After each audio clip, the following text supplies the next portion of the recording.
Já, velkomin að Rauðaborðinu á Samstöðinni klukkan 8. Nú, hérna áður voru það fréttir á þessu tíma en við þurfum að pakka aðeins í vörn. En hérna, eftir sem áður eru fréttamennirnir hérna, Björn Þorláks og Sigurður Magnús, verið velkominir. Já, takk fyrir það. Hvað er þetta stór fréttadagur? Nei, ég veit það ekki.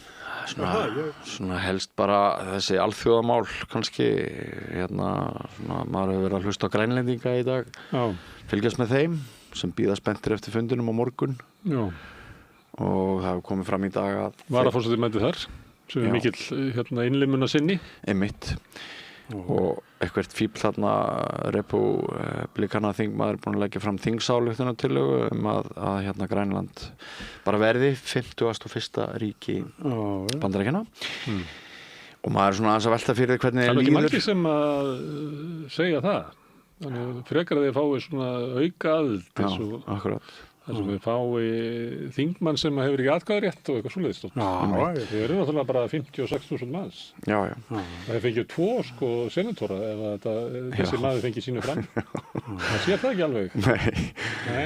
En formaður grænlensku landstjórnarinnar hefur verið skýr með það í dag í yfirlýsingum að þótta sinn og hafa svona kannski gengið á ýmsu á milli Dana og Grænlendinga, þá kjósa Grænlendingar Danmörk.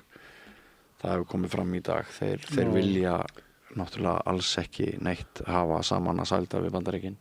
Þeir eru náttúrulega sjálfstæðir, nema hvað Danir fara með utanríkismál. Og þetta er innanríkismál eða eitthvað? Já. Þetta Valur Ingimundarson hafi sagt að að raunverulega eru Grænlendingar með meira sjálfstæði heldur en Íslendingar fengu 1918. En eru þeir hérna sem sagt reka þessi sjálfur að þurfa þeir framlag frá stuðning frá Danmörku sem að nemur held í helmingnum af ríkisútgjöldum. Þá þess að ég geti sagt það alveg upp á prósentu, en það er eitthvað svo leiðis. Gísli Tryggvason lögmaður sem hefur verið hér reglulegu gestur að ræða lögfræðilega álitamál. Og vel að sér í dönsku lögum. Mjög vel að sér í dönsku lögum. Hann ætlar að koma á morgun og í þáttinn Réttur er settur. Og meðal annars ætlar hann að ræða lögformlega hvernig ábyrgðin skiptist á milli Dana og Grænlendinga þegar kemur að svona máli. En það er annars vegar að það hefur alltaf verið talað um það í sjálfstæði Grænlendinga að þeir þurfa að vinna sig að því. Það er til þess að geta rekið ríkissjóð með skattekjum.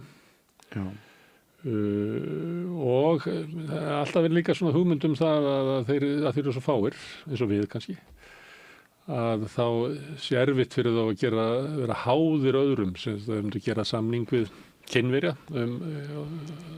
búið til námur, þá verði það er eiginlega sama hver kemur til Grænlands að það verður valda ójafnvægi. En svo er margt í þessu, það við fylgst með honum Haraldi Sigurðssyni í jarðfræðing sem hefur verið svolítið að skrifa. Og hann hefur verið að benda á að það er eiginlega ekki alveg útsýð ennþá hvernig er hægt að stunda námarekstur þarna. Án þess að sóða allt svo út að Grænlendingar mun aldrei samþykkja það. Sýndu við en ekki gefin. Íslendingar vinna gull þarna. Hún er pínu lítil, byrjaði eitthvað í fyrra með stefna, alltaf verið að tala við hann Eldur Ólafsson. Alltaf verið að tala við hann en náttúrulega berjast fyrir því að bara halda upp í genginu og sínu fyrirtæki. Þetta er allt góða fréttir fyrir, hann kemur alltaf fram í fréttum. Þetta er allt góða fréttir, sem mjög góða fréttir fyrir Grænlendinga að Bandaríkjamenn vilja taka á. Það er náttúrulega, þetta fyrirtæki hans þolir ekki neitt svona óróa, stjórnmálalega óróa. En nóg er að vera að reyna að vera með námur undir ís. En eitthvað er það, eða ekki? Þetta er allan að mjög mikil svísir. Já, þetta er náttúrulega... Ég kann ekkert að veiða það, þetta er bara eitthvað veðmál. Ekki. Þetta er bara svo nálagt okkur, sko. Ég held að hún hefði ekkert verið að hækka gengið á þessu félagi, sko. Það komið frétti núna í haust, það hefði fundist eitthvað og ég fór að skoða þetta og það var sáralítil áhrif sem þetta hafði. Þetta er bara að versla með gengið á þessu bréfi bara á svipuðu verði og var fyrir árið síðan, sko. Þannig það ekki eins og að þetta sé ykkur lukkupottur. Nei. En það búin að vera frekar kalt á höfuðborgarsvæðinu í dag og Þetta sé árið á Grænlandsmálinu? En, ég veit það ekki, enn verra veður fyrir norðan og Austurlandi, en það var svona auka hrollur í mér þennan dag, bara vegna okkar nágranna þarna á Grænlandi, sko, út af þessari óvissu, út af þessu ógeði, þannig að vestur í Bandaríkjunum. Og hvernig heldur að svona venjulegir grænlendingar líti á það? Það er nefnilega ekki verið alveg, það er svolítið, þetta er lítið samfélag og þú, þessi manur héraðsfréttamaður, þú er heyrt það alveg á viðtölum bæði í dönsku fjölmiðlum og líka í Ríkisútvarpinu. Margir bara vilja ekki tjá sig, af því að ég segi eitthvað, já, ég held að þetta bara þykja þetta tilbúr frá Bandaríkjunum, þá er bara engi friður hjá mér í pottinum daginn eftir. Þannig að það er eitthvað svona stemning, en mér finnst eiginlega vanta eiginlega svona almöru svona athugun á afstöðu grænlendinga. Já, mér finnst samt Hallgrími Indriðasyni á RÚV hafa tekist bara ágætlega upp, sko. Það er það þegar fólki fyrir Ég er ekki að kvarta yfir honum, hann segir það sjálfur, að það er margt fólk sem hann hefur talað við sem að vill ekki koma fram. Ekki taka mér orðið, það er að segja, það er líka frétt í því að fólki vil ekki tala. Ég var að vitni í þá frétt, já. Þá erum við sammálabrúð. En það er ýmsar aðferðir sem að fá afstöðu þeirra sem að vilja ekki tjá sig. Ég hef sagt þessa sögu áður að einu sinni sendi Ríkisútvarpið mannafla frá Reykjavík til Dalvíkur þegar Þorsteinn Már hafði hótað að loka frystihúsinu á Dalvík út af bara einhverju frekju eins og alltaf er hjá honum, sko. Og þeir sendu sem stáhöfn alla leið úr Efstaleitinu norður í land til Dalvíkur til þess að taka svo kallar voxpop, rödd almennings bara í hljóð og mynd. Þeir fengu engan til þess að tjá sig þetta. Mér dettur þetta í hug þó nefnir þetta að sko, ég held að það hafi verið kona minn sem sagði ef Trump tæki Ísland þá 20% myndu fagna. Nei, hún sagði þá færi ekkert vel fyrir okkur. Vegna þess að við hefðum verið gagnrýnin á Trump og Nei, ég veit það. En 20% myndu fagna því hér. Já. Þannig að oft er eins og heyri í fréttunum hvað vilja grænlendingar? Eins og grænlendingar svara einum rómi 50.000 manns. Eins og er að segja Venezuela búar er að fagna því að Maduro, auðvitað er það ekki allir sem gera það. Það er ekki eins og í Íran að það er ekki allir Íranir sem vilja klerkastjórnum farið því. Það er bara að við vitum það. Minn punkturinn í þetta er að í ógnarstjórn og þegar hættastæðjar að þá þegja margir vegna þess að þeir veit ekki hvað gerist næst. Nei, það vil ekki koma fram í Grænlandi og segja við viljum ekki sjá helvítiðan Trump. Nei. Þú líklega myndir ekki þora að segja það. Einmitt. Já, en eitthvað færið nærri því, einhver er nú svarað, sko. Það er enda verið fólk sem hefur svarað svolítið skrautlega gegn Trump. Já. Svona einn og einn. En heyrðu, má ég aðeins, að þú nefndir Venezuela. Ég hlustaði á eitthvað þátt í Ríkisútvarpinu í símónum minni í gær, kvöldi, og Ingi Þór Viljársson, ekki sem er þetta helst. Já, sem að tala spönsku, ekki? Jú, heyrðu, hvað heitir hún sem fekk friðarverðlaun Nóbels? Ég maður ekki. Nei, heyrðu, hann var skiptinemi heima hjá hann, maður. Já. Og hann þekkir hana persónulega. Og þetta er alveg, sko, ég bara að því að Ríkisútvarpið býður ekkert upp á þetta form sem er hérna. Þannig að það þyrfti að fá þennan mann hingað og láta þessi lýsa. Hann var í spönskunámi í Venezuela og bjó heima hjá stjórnaranstæðinu sem er Nóbelsson. Maria Corina Machado, heitur hún. Hann var að tala við mann sem að bjó í einhverju olíu héraði, held ég að hafi verið kynnt í dag, sem að var að tjá sig. Þannig að þetta er mikið fengur af mönnum sem hafa einhverja tengingu. Já. Og hann hefur búið til fréttur því. En ég var nú bara að segja þetta því að heyrið þetta alveg í fréttum að eins og að það sé í boði að koma einhver niðurstöðu fréttunum. Hvað segja Venezuelamenn? Þeir eru eitthvað 30+ milljónir. Eða hvað segja Íranir sem er þessi 93 milljónir. Það er svona eitthvað svona stundum er eins og við séum einhverju tölvuleik sem að segja fréttir af því að allt í einu þá komi ljós hvað Íranir vilja. Já, eins og sko vinaðum ekki svona hvað segja þremenningarnir hérna við borðið við erum mjög ósammála. Hvað þá heilu miljóna þjóðurnar. Já, en mér finnst svona með þetta meira að umræðu afstöðu grænlendinga. og í hverju hún felst. Því að stundum erum við líka að stilla fólki upp með einhvern veginn að velja eitthvað lið út frá einhverju forsendum, út frá einhverju stolti og eitthvað fleira.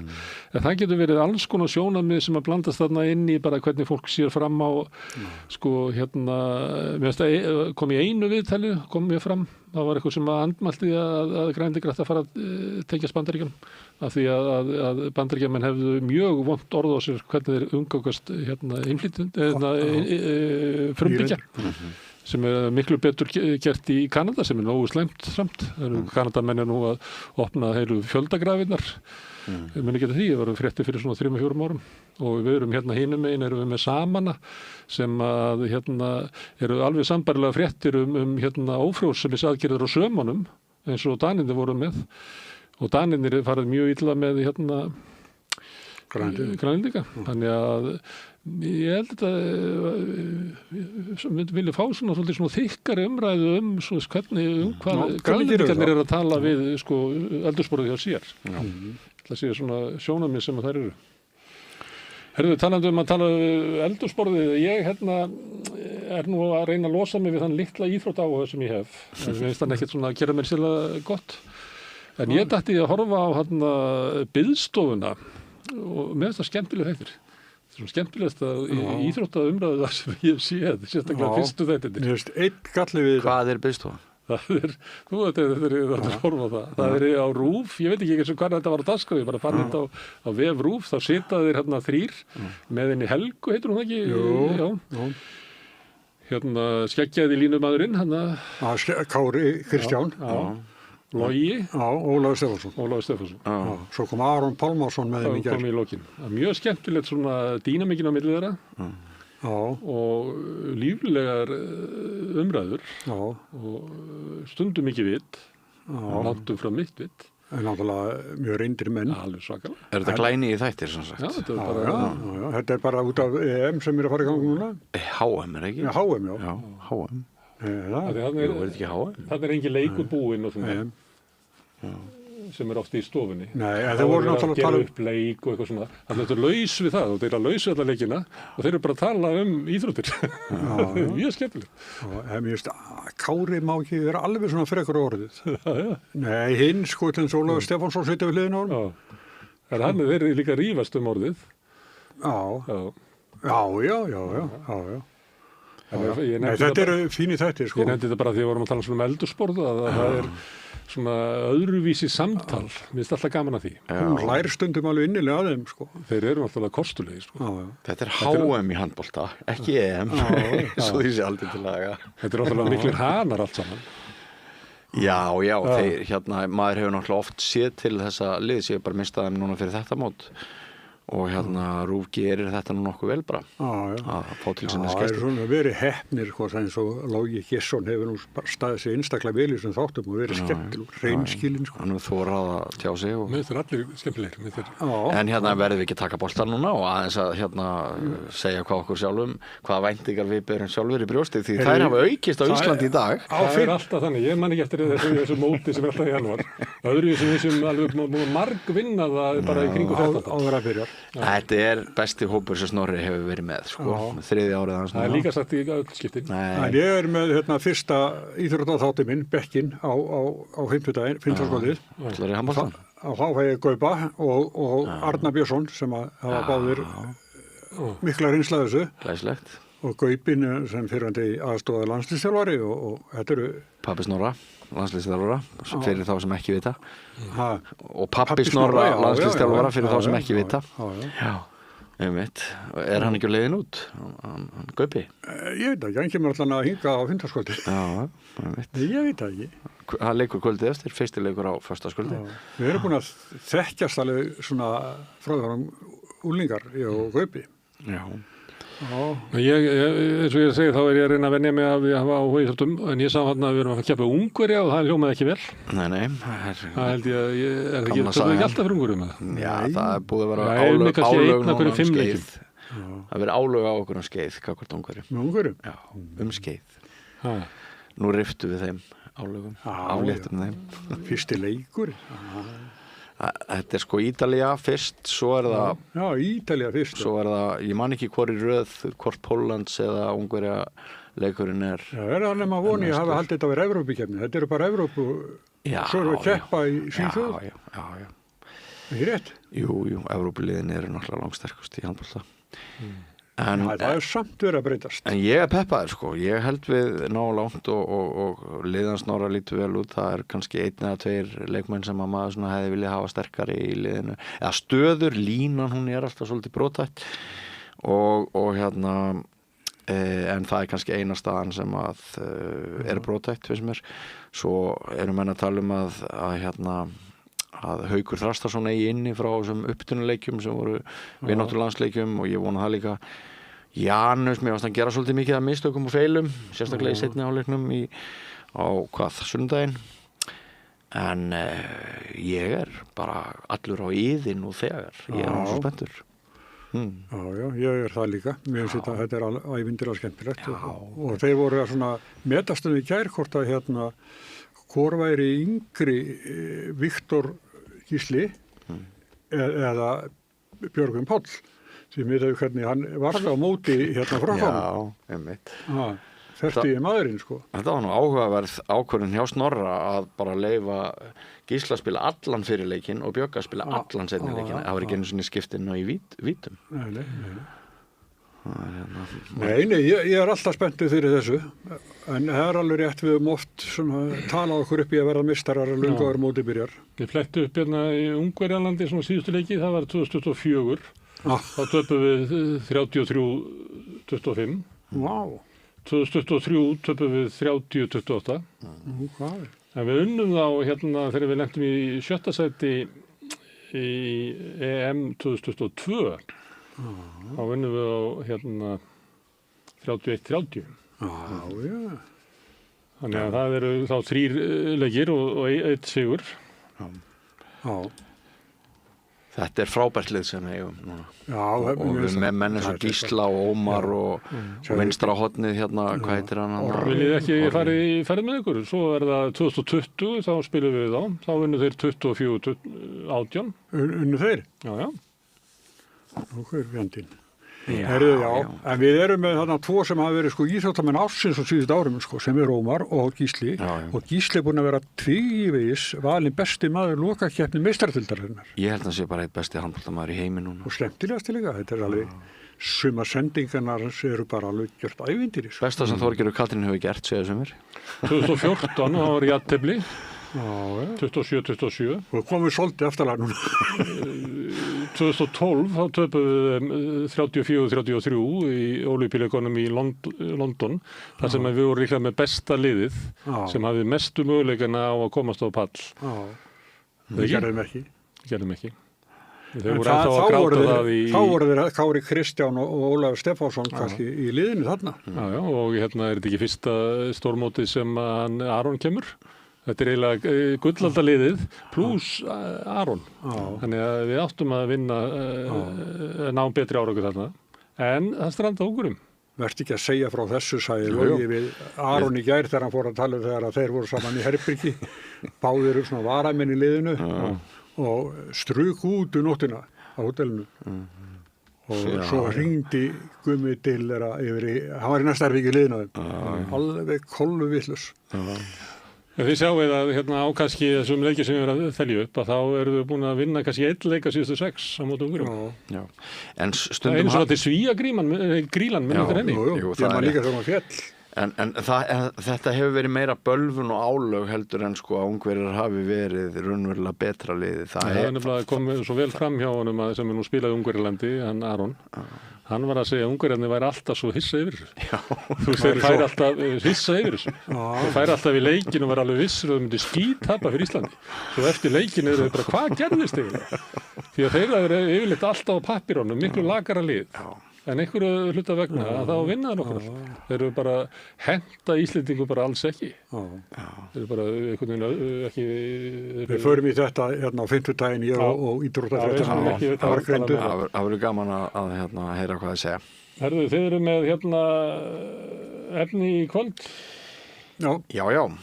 Ég fer listrænar slóðir eins og stundum áður. Ég ræði við skólameistara Menntaskóla í tónlist, Freyju Gunnlaugsdóttur, þar eru mikil tímamót, skólinn hefur verið starfræktur á 3 stöðum og allur að fara undir eitt þak og hún ræðir hérna tónlistina frá ýmsum hliðum og við fylgjum aðeins eftir því sem þú varst að gera í gær í klassikin rock. Þannig að hérna, það ekki hver dagskrárdagur hjá okkur góður ef við erum með eitt tónlistarinnslag. Já. Ég ætla að enda þáttinn á því að fara hérna með svo kalt að huga þetta það. En ég ætla að fá hann hérna Þóri Jónsson Hraundal sem lektor í háskólanum til að segja mig frá Al-Andalus sem múslimskt ríki eða ríki Íslam sem var á Íberíuskaganum hérna fyrir mörgum öldum. Þannig við langaði að fara eitthvað söður. Já, hérna til mín kemur Svava Björg Mörk. Ég man ekki hvort þannig, hún sem sagt hún dósent á háskólan, menntasviðinu og mikið í að kenna verðandi leikskólakennurum. Og sumt af því sko sem kemur fram vissi svo sem fyrir bara en sumt bara alls ekki sko. Það fréttir í þessu. Og ég tala við hann Árna Þórsson sem prestur innflytjenda.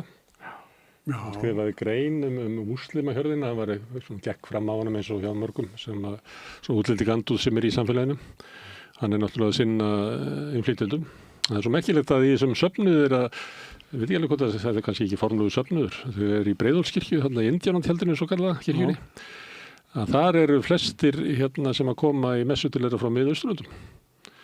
Og ekki það að séu sko kristnir heldur þetta umskiptingar sem að skiptu trú sem hafa komið að bæði sem að skiptu trú hérna í Íslandi líka úti og það að flýja það að það ekki gott að vera alveg upp í múslimskri fjölskyldu og taka kristna trú til dæmis í Íran eða í Sýrlandi í dag, það bara ekki gott. En ég ætla að tala við hann bara hans reynslu, hann var áður en hann gerðist prestur innflytjenda, var hann prestur hérna í Vík í Mýrdal sem líklega það sveitafélag það ekki örugt. Það sem hlutfallslega langflestir innflytjendur, ég held að sé yfir 60%. Og það náttúrulega fólk hérna og það, mikið af hérna Austur-Evrópu, þar sem fólk kaþólskt, sem koma frá Pólandi.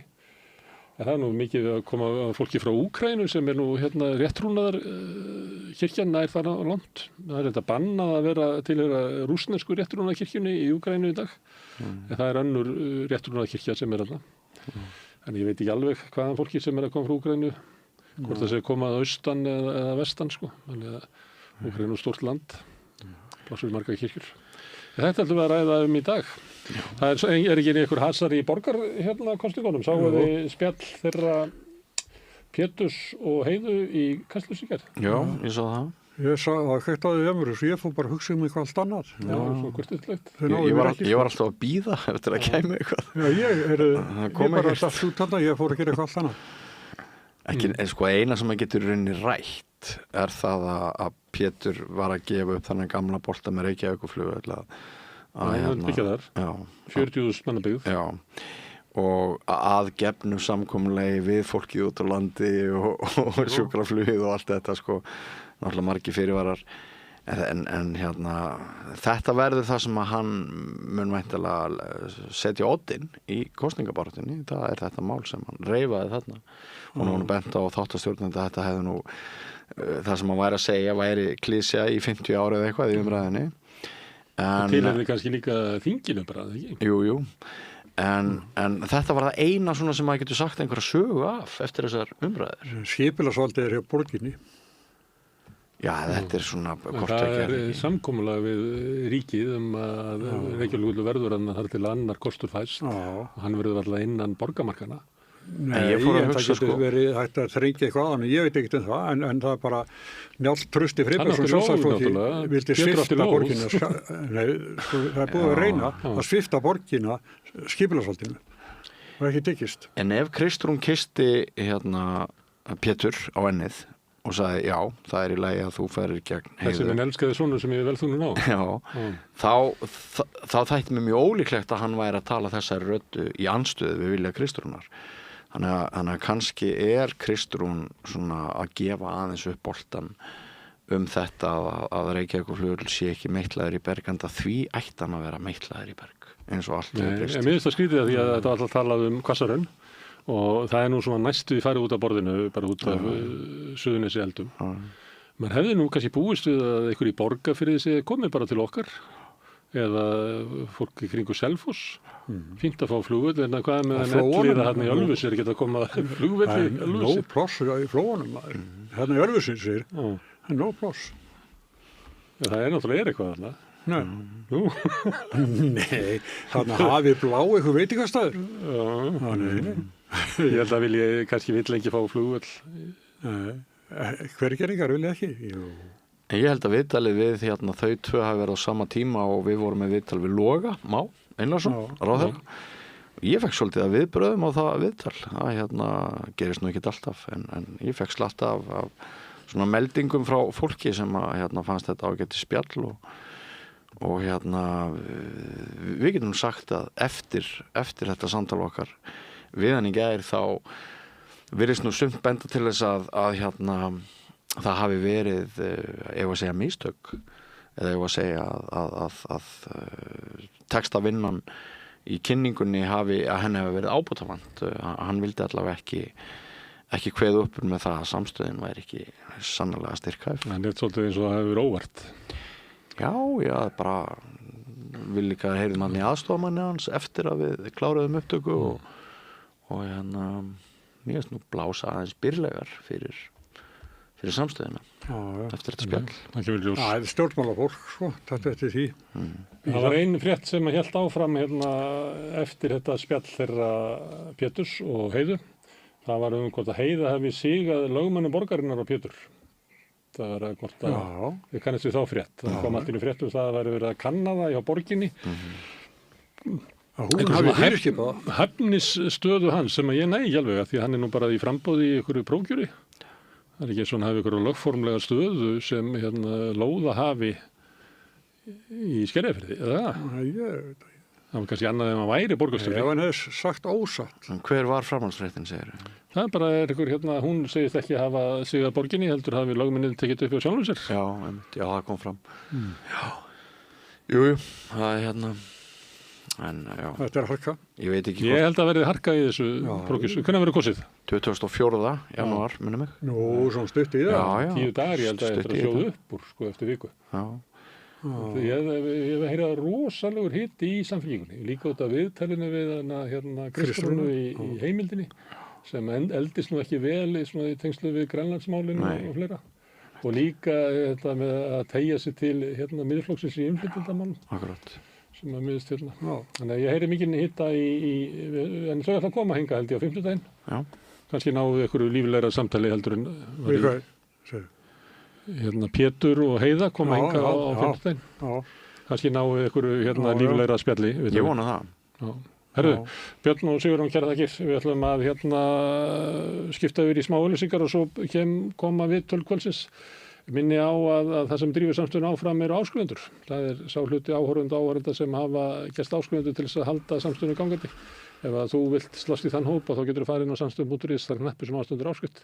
Þar getur skráðið fyrir 2.750 krónum. Þú mátt borga meira vilt og því sem er kjósi getur látið áskriftina að renna sem félagsgjöld inn í Alþýðufélagið. En það er einmitt Alþýðufélagið sem rekur samstöðuna.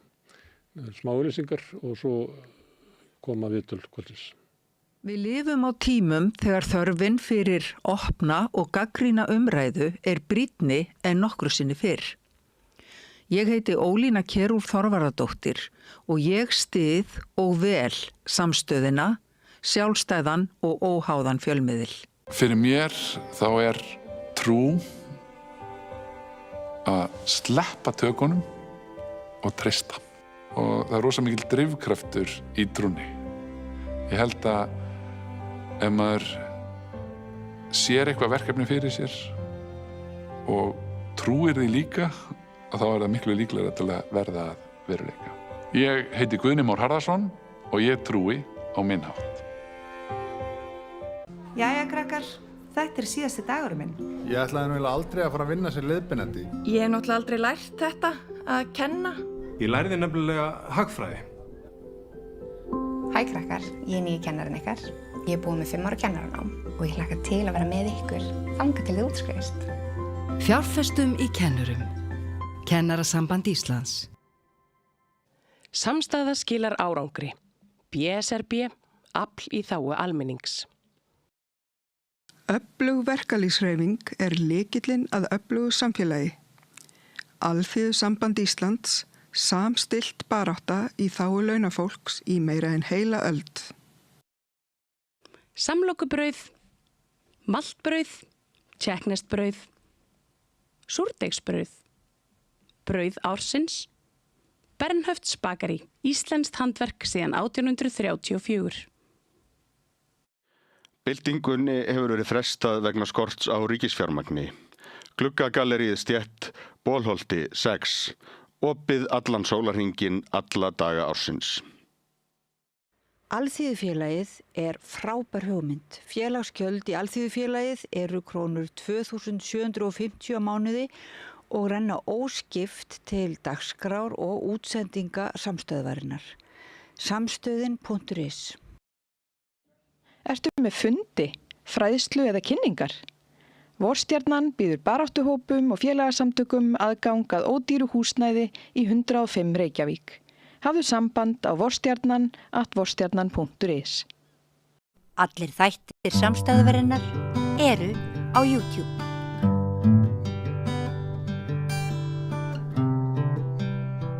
Já, herðu, nú ætlum við að tala aðeins innflytjendamál og tilefni það að Árni Þór Þórsson, sem prestur innflytjenda, skrifaði grein á Vísi, hét Múslimahjörðin, greinin.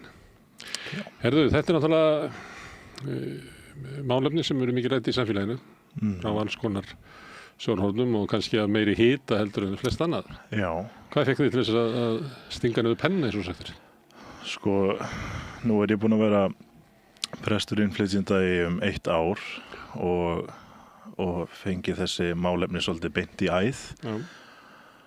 Og flestir þeirra sem sækja kirkju hjá okkur í alþjóðlega söfnuðinum í Breiðholtskirkju, þeir eru af erlendum upprunum alltaf og eru frá Miðausturlöndum. Þannig ég hef fengið að kynnast þeirra reynslu af þeirra upplifunum og reynslusögum.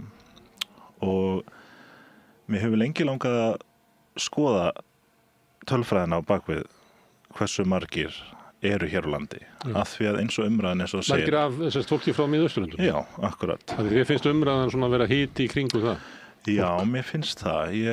Ég fór að skoða umræðina, fór að skoða marga greinar, fór að skoða hvað fólk að segja, líka bara fólk sem að tala sjálfu við í starfinu. Að, jú, vissulega ótti við þann straum innflytjenda og flóttafólk sem kemur hingað til landsins. En orðræðan fer alltaf einhvern veginn í átt að Miðausturlöndum og að sérstaklega að fólki sem aðhyllist íslam. Og já, það hefur verið mikil svona, ég hef skynjað mikinn ótta þar og mér langaði að skrifa þessa grein bara til að skoða þennan ótta og hvort hann eigi marka á sér, hvort hann eigi rétt á sér og líka bara skoða tölfræðina á bakvið það hversu margir frá Miðausturlöndum búa hér á Íslandi. Og þú komst að hverju? Ég komst að því að það eru margir innflytjendur á Íslandi. Það eru 70.000 manns, næstu 20% af þjóðinni. Og þess vegna rosalega mikilvægt fyrir þjóðkirkjuna sem þjóðkirkju að sinna þessum hóp. Og eru við 2 prestar innflytjenda og reynum okkar best að taka móti þessu fólki sem kemur með sín áföll og með sína reynslu til okkar. Og ég komst að því að það oft sett 2 hópa saman, innflytjendur og flóttafólk. Flóttafólk í miklum minnihluta af erlendum ríkisborgurum í Íslandi. 6.300 manns eða eitthvað svoleiðis. Og það ekki mikið að mínu mati og Og stærstu hóparnir þar fólk frá Úkraínu? Já, nákvæmlega, af augljósum ástæðum og núna árið 2025 voru tæplega 1000 manns veitt vernd á Íslandi og 880 manns af þeim fengu tímabundna vernd frá sem sagt út af stríðinu í Úkraínu. Það voru fólk frá Úkraínu. En aðeins 177 manns sem fengu vernd hér á Íslandi sem annars staðar frá sem ekki mikill fjöldi. Ekki mikill í ljósi ástandsins á Gaza til dæmis? Nei, nákvæmlega. Og það víðar sem hörmulegt ástand? Já. Og fólk vissulega snýst þetta ekki bara Islam eða múslima eða Miðausturlönd. Þetta fólk að ræðast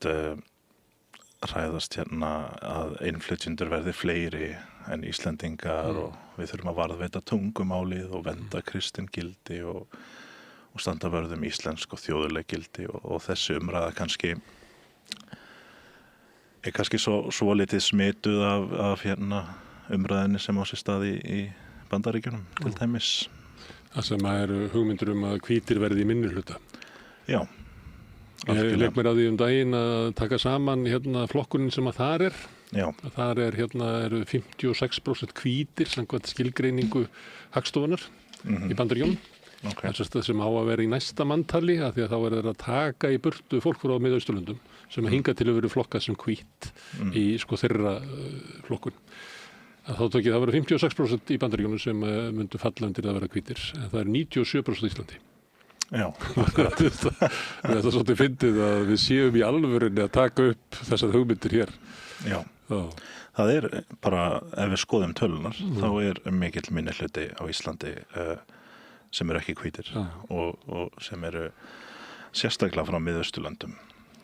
Ég held að ég hafi talað að það hafi verið 1,4% af allri þjóðinni séu frá einmitt þessum 42 löndum sem ég nefndi hér og flestir eru frá Sýrlandi 866 manns að náðu ekki eins og 1000 manns og hlutastlega miklu færri frá Sýrlandi hér heldur en til dæmis í Svíþjóð, ég held ég hafi einhvern mann dundað með það líka að segja að það veri sambreytt hlutfall hérna Sýrlendinga á Íslandi og eru í Svíþjóð að þá væru þeir held í 5.800 en ekki 800. Akkurat.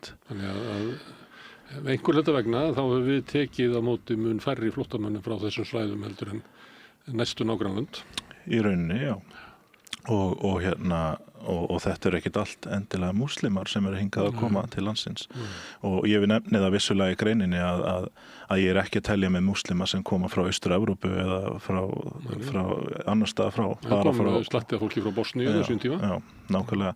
Og þannig að ég bara að tala þessi lönd þar sem Íslam eða múslimar eru í meiri hluta og ég að ganni mínu setti í greinina að því að ég vildi fá einhverjar tölur á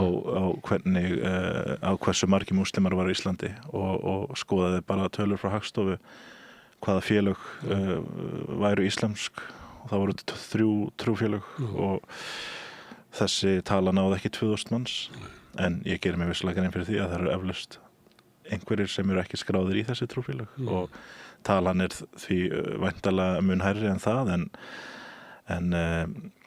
en ekkert held ég mikið hærri samt, eða ekkert svona miða við þann fjölda. Þannig þið viltu umræðan vera svolítið úr korti miða við þetta? Já, ég held að sé, en ég vil samt ekki ég vil ekki gera lítið úr þeim ótta sem fólk hefur. Og núna var hérna hópur fólk sem kom saman hérna í fyrra sem kallaði sig Ísland þvert á flokka sem og þau eru með Facebook síðu og þau eru með sína miðla og þar var vídeo þar sem ég hlustaði á og mér langaði til þess að bara hlusta á þeirra áhyggjur og svona ég vil heldur ekki dæma þau frekar en annað fólk vil bara skapa umræðu og hafa mér finnst hollt Þinn Guð bannar þeir eiginlega dæma annað fólk Já Sko, ég myndi segja bara að ég vil skapa umræði og opna hana og ég vil ekki að það sé þannig að það megi aldrei ræða hlutina og þar var einmitt ýmislegt rætt. Það var rætt að Ísland að frekar að sjá útlendinga heldur en Íslendinga og það rætt að hvað hælisleitendur kosta mikið fyrir ríkið og alls konar áhyggjur. Það þarf að varðveita tungumálið enn og aftur sem ég tel að sé alveg hárrétt. Við verðum að varðveita okkar tungumál og kenna og leyfa innflytjendum og flóttafólki að fá tækifæri til þess að læra það og aðlagast íslensku samfélagi. En ertu sammálaður í hugmyndum að það sem er grafið undan tungumálun okkar séu innflytjendur? Af því að málfræðingarnir eru fæstir þeim megin. Þeir eru frekar á því að við séum eiginlega sogast inn í bandarískan menningarheim og börnin okkar eru orðin tvítyngd og það sé miklu meiri áhrif þaðan heldur en að það að þú segir takk fyrir út í bakari á ykkur öðru tungumál en íslensku. Ég myndi ekki segja það, ég sé eitthvað sammála því en alls ekki sko. Ég frekar á því að við eigum bara að leyfa innflytjendum og flóttafólki að fá tækifæri til að læra íslensku. Það svo miklu betra fyrir það fólk að komast þannig inn í íslensk samfélag og við getum staðið okkur miklu betur í því. Já, við getum staðið okkur miklu betur í því og það eru alls konar leiðir sem hafa verið rættar til þess og að við séum ekki of dómhörð á fólk sem talar ekki alveg fullkomni íslensku að við skiptum ekki bara yfir í ensku strax. Það svona út frá mínu starfi bara ég reyni alltaf að tala íslensku við alla sem eru þar og fólkið okkar í alþjóðlega söfnunum reynir að læra íslensku og tala íslensku og síðan hlægðu þau að mér fyrir að reyna að tala arabísku eða persnesku. Það svo gengur. Þú sagðir áðan að það svolítið stemming í kringum til dæmis Ísland þvert að flokka og sumuleyti þá sem eru svolítið harðir í innflytjendamálum að þú nefndir áðan sko kristin gildi. Já. Sko það er svolítið erfitt með Krist að hann eiginlega segir okkur að taka vel á móti flóttafólki. Þeir sem eru harðastir á því eru ofta, eins og sagt var í ljóðinu, að nugga sér upp fyrir Krist. Hvað, þetta er svolítið erfitt fyrir kirkjuna að... Já, við þurfum ég hef heyrt þetta oft áður, við þurfum að standa vörðum kristingildi. Og þetta er það sem ég að tala í greininni, að þessi ótti, hann skiptur okkur svolítið fylkingar, skiptur okkur svolítið, það eru kristnir versus islam, það eru Íslendingar versus útlendingar, það eru vestræn gildi versus miðausturlensk gildi og þetta er ekki gott sko. Ég held að sé alltaf varhugavert og ekki sniðugt að treysta óttanum sem kyndir undir þessar umræður og vissulega við lítum á Biblíuna að þá er Gamla testamentið til dæmis mjög leggur mikla áherslu á að sýna útlendingnum mikinn kærleik, taka hann að sér og þegar Kristur segir við lærisveina sína að boða orðið að þá segir hann að þeir eiga að fara inn á heimili og fólki sem tekur ekki við þeim skuliði bara dusta rykið af fótum sínum og halda bara áfram og það er mikil áhersla lögð á þetta að taka við fólki og ég nefndi í greininni að ef það væri ekki fyrir útlendinga að þá væri kristin trú ekki hér, ekki á Íslandi. Kristin trú eins erfitt og er fyrir fólki að heyra það, þá eru kristin gildi upphaflega frá Miðausturlöndum og Palestínu frá þessum slóðum Palestínu, Ísrael og Jesús þaðan. En ef ég myndi spyrja þig, hvað eru kristingildi? Kristingildi eru að virða manneskju, taka á móti henni. Kristingildi eru að sem svona mannhelgi, að allir séu heilagir. Þú veist, ekki allir séu eitthvað heilagir eða ósnertanlegir, alls ekki. Þú að horfa á allar manneskjur eins. Já. Að virða manneskjur og og fyrirgefningin er náttúrulega stór hluti af kristnum gildum að við erum öll mannleg og við munum öll gera mistök og við erum öll breysk og það er ekkit það er engin fullkomin. Og við þykjum fyrirgefninguna frá Guði, ekki frá hvort öðru eða eitthvað. Frá Guði, en við eigum líka að geta fyrirgefið hvort öðru að sjálfsögðu. En það er ef að þú þykkur þína fyrirgefningur frá Guði, þannig ég hef eiginlega ekkert þessum á ég kannski ekki að vera að dæma þig, eitthvað slag þar. En ég er að spyrja þessu, því mér langaði að spyrja þig síðan, hvað heldur að séu gildi Íslam? Það er nefnilega... Ef þú værir múslim og ég myndi spyrja þessu, hverju myndir þú svara því? Það er nefnilega erfitt fyrir mig að svara því sem er ekki sérfræðingur múslima eða Íslam En líklega myndir þú svara þessu bara alveg eins? Já, ef ég skal svara þessu svona að ef einhver myndi dæma kristnatrú fyrir að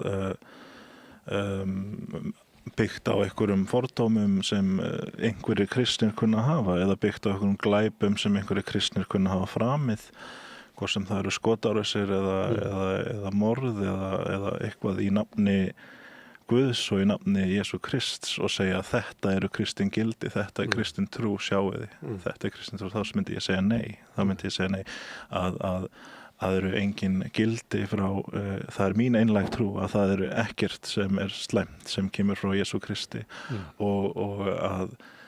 en við erum samt ófullkomin og kunnum að gera eitthvað slæmt í nafni hans og ég held að múslimar margir hverjir upplifa það svolítið það sama að það eru þessi dæmigerðu gildi sem hafa verið nefnd, heiðursmorð eða kvenfyrirlitning eða ekkert trúfrelsi sem fólk er að óttast og að þessi slæmu einkenni séu svolítið notuð til að dæma heila menningu og dæma öll trúarbrögð Íslam sem eru náttúrulega fjölbreytileg trúarbrögð, það eru margar deildir innan Íslam.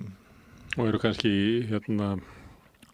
svipmót samfélaga sem má allt eins rekja bara til þjóðisíkju viðkomandi svæðis heldur en trúarinnar. En ég vil samt ekki, eins og ég sagði áðan, gera lítið úr þeim ótta sem fólk hefur. Auðvitað vill enginn fá mann hingað sem fremur heiðusmorð. Það vill enginn. Það vill enginn fá hvort sem hann er frá Miðausturlöndum eða frá Bandaríkjunum eða það vill enginn fá mann sem leyfir ekki konunni sinna að fara út úr húsi eða eitthvað svoleiðis. Þetta eru bara mannréttindabrot sem við eigum ekki að líða fyrir og það er ekki kristin gildi að umbera mannréttindabrot hvort sem þau koma frá íslamskum samfélögum eða fjölskyldum eða hvort sem þau koma frá kristnum fjölskyldum. Það er alveg mín skoðun að við eigum að standa vörðum að hafa hér gott siðferðislegt samfélag sem byggir á. Sína umburðarlyndin, ekki sína umburðarlyndi gagvart glæpum eða kúun. Ég og Tósiki Tóma einmitt erum ofta að nefna að það er oft sett samansemmerki í umræðinu og finnst okkur innflytjendur eru glæpamenn. Oft talaðu þannig. Ef það er eitthvað sem gerist í útlöndum til dæmis, eitthvað hræðilegt, einhver maður fremur morð eða gerir einhvern hræðilegan hlut, að þá er oft sett á bakvið þessi maður er frá Afganistan, þessi maður er frá Íran. En síðan ef Charlie Kirk er myrtur í Bandaríkjunum, þá er ekki sagt þessi maður er hvítur. Þessi maður er Bandaríkjamaður, við skulum óttast. Menn er nú svolítið að leika sér það í Bandaríkjunum að segja að hann hafi verið í sambandi við transkonu. Já. Menn er reyna að koma sig yfir á einhvern hóp, þannig að þetta sé ekki einstaklingur sem að fremur glæpinn. Heldur sé glæpurinn merki siðferðislega hnignun viðkomandi hóps eða... Ég veit nú ekkert það, en Charlie Kirk er til dæmis dæmi mann sem er kristinn og hann mætti alltaf með Biblíu. Og mætti með Biblíu og virtist vera mjög fróður mörg málefni en við vorum ekki sammála alla hluti. Ég hlusta svolítið á hann og hann var ofta að vitna í Biblíuna, mér finnst að vera svolítið mér finnst að það sem hún tekur eitthvað atriði í Biblíunu og ég sem er bara svona sæmilega biblíufróður gæti nefnt 3 atriði í Biblíunu sem stangast á við viðkomandi. En hann kynnir það sem sönnun þess sem hann er að segja. Sem að mér finnst mjög undanlega notkun á Biblíu. Þetta bara það sem fólk gerir oft. Það notar biblíuna sér í hag og velur ákveðin vers. Herðu, þú sagðir að þú værir þeirri með söfnuð, kristisöfnuð, og þess að það væri mikið fólk frá Miðausturlöndum. Já. Er það mikið af kristnu fólki sem getur ykkar? Já, þetta er einmitt spurningi sem ég fæ oft. Ég segi, við erum með flest fólk frá Miðausturlöndum og fólk segir alltaf, er þetta þá kristið fólk? Og ég segi alltaf já, það er að mæta í kirkju, og það er að hlusta á okkur. Þetta getur verið kannski að meirihluta fólk sem er alveg upp í Íslam? Já, þetta eru sem sagt fæddir múslimar, eða born muslim á ensku. En af hverju eru þeir að koma til ykkar? Þeir eru að flýja sitt land og eru flestir að flýja land vegna ofsókna, vegna þess að þeir eru kristnir, vegna þess að þeir vilja trúfrelsi, þeir vilja að mannréttindi þeirra varðandi trú sína séu virt og það er þannig að mér er sagt og það sem er í þessari grein, margt af því sem þegar ég tala öfgakend trúabrögð islami til dæmis sem birtist hjá klerkastjórninni í Íran eða hjá Talibanum að það er margt af því sem ég segi kemur bara beint frá fólkinu sem ég tala við. Þetta er fólk sem er brennt af sinni reynslu af islam og af þessum sem sagt íslamsku stjórnvöldum sem sagt nánar tiltekið og þau segja mér hræðilegar reynslusögur og margar þeirra get ég ekki sagt upphátt sko. Þau hafa tekið trú heima? Þú ert ekki að snúa þeim? Nei, þetta er sem sagt fólk sem kemur til okkar af því það er áhugasamt kristni. Margir frá Íran segja mér að kristni var einu sinni bara mjög stór þar í landi áður en hvað var 1979 þegar klerkastjórnin tekur völd og núna er ástandið þannig að þau segja mér að þau hafa oft sagt mér sko, við hefum átt skemmtilega samræður og ég hef spurt þau hvort að ég ætti að heimsækja Íran einhvern tímann og þá segju þau að það væri allt í lagi fyrir mig að vera kristinn í Íran, það er ekkert mál, ég er hvítur maður frá Evrópu og það er ekkert mál en ef þú ert fæddur í Íran, fæddur múslimi þá er það refsivert með dauða að skipta trú og það er mjög slæmt og þau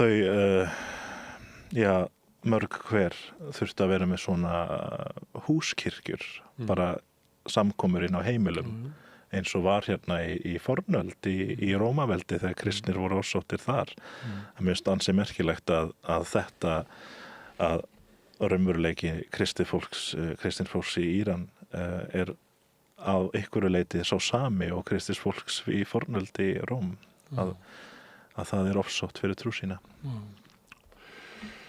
Ég talaði við fólk frá Fíladelfíu fyrir, ég man ekki hvað, kannski 1,5 ári reyndar. Þá kom mér óvart að þar var mikið af fólki frá Venezuela því að maður er náttúrulega fordómar eru byggðir á aðferð mannsins til þess að hugsa í einföldunum. Maður dettur oft í gryfju með að hugsa á einfalt. Og þar var náttúrulega, maður hélt að þarna væri bara rómversk kaþólikar. En það er bara alls ekki þannig. Nei, nákvæmlega. En náttúrulega flestir frá Suður-Ameríku eru náttúrulega... Eru þar, en það á ekkert við alla, sko. En það á ekkert við alla. Það getur verið að þessi 80% fólki sem með einhverjum hætti, það er alltaf 20% eftir sem er ekki. Já, einmitt, sko. Það verður svolítið blindur á það alltaf. Akkurat eins og hjá okkur eru flestir frá Miðausturlöndum en ekki margir til dæmis frá Pólandi eða... Þeir fara í kaþólsku kirkjuna. Sem að ég labba stundum framjá, þeir hljóta að fara að byggja bara, því að það er hópur sem kemur þetta út og ég held að séu stundum með 4 messur í röð eða eitthvað sko. Þetta er mjög metnaðfullt og flott hjá þeim. Ja, alveg svakaleg degla sem að það er. Og það er en svo er náttúrulega réttrúnaða kirkjan, en hún er náttúrulega tvískipt, þannig kemur náttúrulega fólk frá Úkraínu sem að þar er rússneska réttrúnaða kirkjan er bönnuð þar í dag. Akkurat, þetta er bara svona fólk er að leita að Guði allstaðar. Herðu, hvað ertu búin að vera lengi sem prestur innflytjenda? Í 1 ár. Er það fyrsta brauðið þitt? Nei, það er sem sagt, ég var vígður 2022 til Víkur í Mýrdal. Það er nú aldeilis innflytjenda samfélag. Nákvæmlega. Þar var ég í 2 ár og þar var einmitt 60% af samfélaginu þar voru innflytjendur. Langflestir frá Pólandi eða Austur-Evrópu og hérna... Sem líti á þín kristni sem hálfgert útþynnt svolítið. Já, það má ræða það en þau allavega voru alltaf kurteis við mig og komið fram við mig að mikilli virðingu en þau heldu við sína kaþólsku trú. Það bara svoleiðis að það erfitt að skipta. En til þess á svona stað, þá kirkjan ekki opin fyrir öðrum trúfélögum eða ef ég væri kaþóliki þarna í Vík í Mýrdal og vildi skýra barnið mitt, fæ ég ekki lánaða kirkjuna til þess að gera það? Að sjálfsögðu. En baða grumlaði það? Já, það var til dæmis, það voru kaþólskar messur í Vík í Mýrdal. Þá kom bara prestur frá kaþólsku kirkjunni. Í kirkjunni okkar og það var bara Guð velkomið svo lengi sem það eru kristin athöfn og kristin trúarbrögð, kristin boðskapur. Þá það allt í góðu. Já. Og það eru til, kom hingað eins og maður sem ég mann því miður ekki hvað heitir, sem er múslimi og að starfa í því að búa til svona samtal á milli kristna og múslima. Já, einmitt. Verið að vinna í Hafnarfirði og víðar. Er þetta þannig Horizon eða? Já, einmitt. Já, Horizon. Já. Við fórum einmitt á ráðstefnu í Vítalinskirkju fyrir ekki svo lengur. Það sem var einmitt samtal milli trúarbragðana svolítið, kristni og íslam og það fekk harða gagnrýni mann ég á samfélagsmiðlum allavega. Ég man að það voru margar athugasemdir ekki jákvæðar gagnvart því en þetta það sem við viljum opna umræðina og við viljum bara vita meira til dæmis íslam og múslima á Íslandi og ég man að þarna voru hjón einmitt, þú ert væntanlega að tala sama mann og ég, hann kom þarna mjög almennilegur og þau töluðu einmitt sína reynslu af því að vera múslimar, þau eru frá Tyrklandi minni mig og þau sögðust vera svona meira vestræn og liberal og einmitt höldu einmitt þessi gildi sem eru alltaf eignuð Íslam og Miðausturlöndum, þessi kvenfyrirlinning og heiðursmorð og allt þetta, að það sé ekki hluti, að þau vilja ekki meina það. Sem hluti af menningu viðkomandi svæða sem hafa tekið upp íslenska trú. Já, en eins og ef við förum aftur í tölfræðina, finnst mér bara mjög áhugavert að sjá með við þá orðræði að þetta er svona kallaði greinina múslima hjörðin að taka yfir Ísland fyrir ekki það. Og það nota svona orðfæri í Íslands verðarflokka. Já, einmitt, múslima hjörðin, þetta svona, það er eitthvað bak við þetta eins og það séu tugir þúsunda að koma hingað og taka yfir Ísland og að við verðum bara íslamskt ríki og eitthvað svoleiðis, það er eitthvað svona ótti við það en tölunar tala sínu máli. Það er að þú ert að tala þetta, þá var til dæmis eitt plakat sem að fór víðast eða mynd í baráttunni fyrir Brexit var mynd af svona múslimum að labba yfir hæð og átt að gefa til kynna að Tyrkirnir væri að koma út af þessum eru að fara út úr Evrópusambandinu sem meikaði aldrei neitt sens, að Tyrkir eru ekki í Evrópusambandinu. Þetta var talið verið eitt áhrifamesta myndin, að svona þessu hugmynd. Já. Og það er náttúrulega eitthvað sem við búum með í samfélagin okkar og með einhver leyti hefur kirkjan kynnt undir það í gegnum aldirnar. Eitthvað þessi stjórnlausi ótti við. Við þurfum bara að passa okkur að alhæfa ekki, að vera ekki að kynda undir ótta, að Jesús er ekki í óttanum og eins og ég vitna hér í Biblíuna, það er engin elska í óttanum, það er engin kærleikur.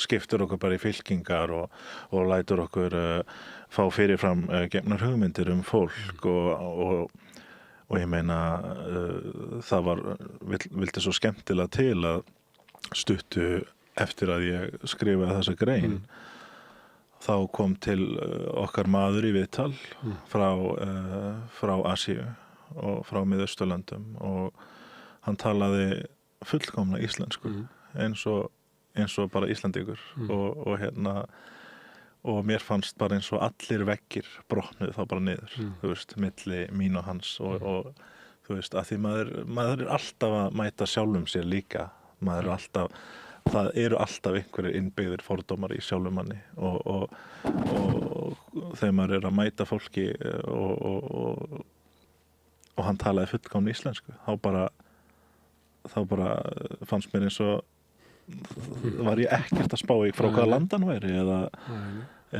hverjar trúar hann væri eða við sjáum þannig að tungumálið er gríðarlega mikilvægt. Það er líka gríðarlegur þröskuldur að ef hann talar ekki fullkomni íslensku að þá ertu með hann í einhverju sérbóksi sem er náttúrulega byggt á eigin fordómum. Þetta er það sem ég er að tala okkar eigin fordómum og við erum öll með þetta, við eigum það til og við erum öll að berjast við okkur sjálf. Það er engum tekist að alast upp í okkar samfélagi án þess að vera fullur af fordómum. Það er bara, þú bara getur séð hverju vondu kallinn í bíó og svona sem er bara haldið að okkur frá því við erum bara börn. Það er verið að kenna okkur og skilir okkur til þess að bera óttak eitthvað tilteknu fólki. Já, við erum þurfum alltaf að mæta okkur sjálfum og passa að setja ekki fólk í box og fyrir mér fyrir mér er kristin trú, hún er þannig að við erum alltaf að mæta okkur sjálfum og ég meina þegar í postulasögunni í Biblíunni í Nýja testamentinu ef við lesum Pálsbréfin þá sjáum við að Páll postuli sem skrifaði mörg bréf í Nýja testamentinu að rökræða við hina nýju postulana 12 sem voru 11 eftir að Júdas dó og síðan kom 12 í staðinn, annar í staðinn og hann var að rökræða við þá að hann vildi boða boðskapinn til fleira fólks og þeir sögðu nei, við viljum þetta ekki, við erum gyðingar og við viljum bara gyðinga og allir eru umskornir, það er okkar heilaga tákn en Páll hlustaði ekki á það sem betur fer og hann sagði verið velkomnir allir útlendingar, Grikkir eða Rómverjar eða hvað. Ég notaði hann sonur minn var grænmetisæta sín unglingsár og langt fram í fullorðinsárum og svo oft vesen að hafa grænmetisætu í mat.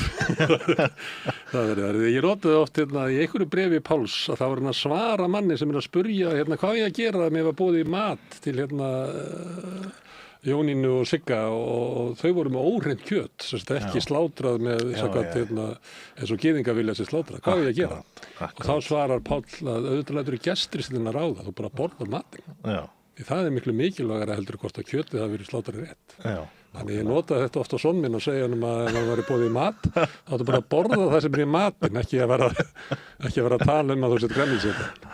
Nota kristingildi til eins og hjá Páli sem er nú ekki alltaf það fann nú ekki alltaf góða engu Páll. Nei, hann fær það ekki en mér finnst hann alveg frábær. Já, mér finnst það líka.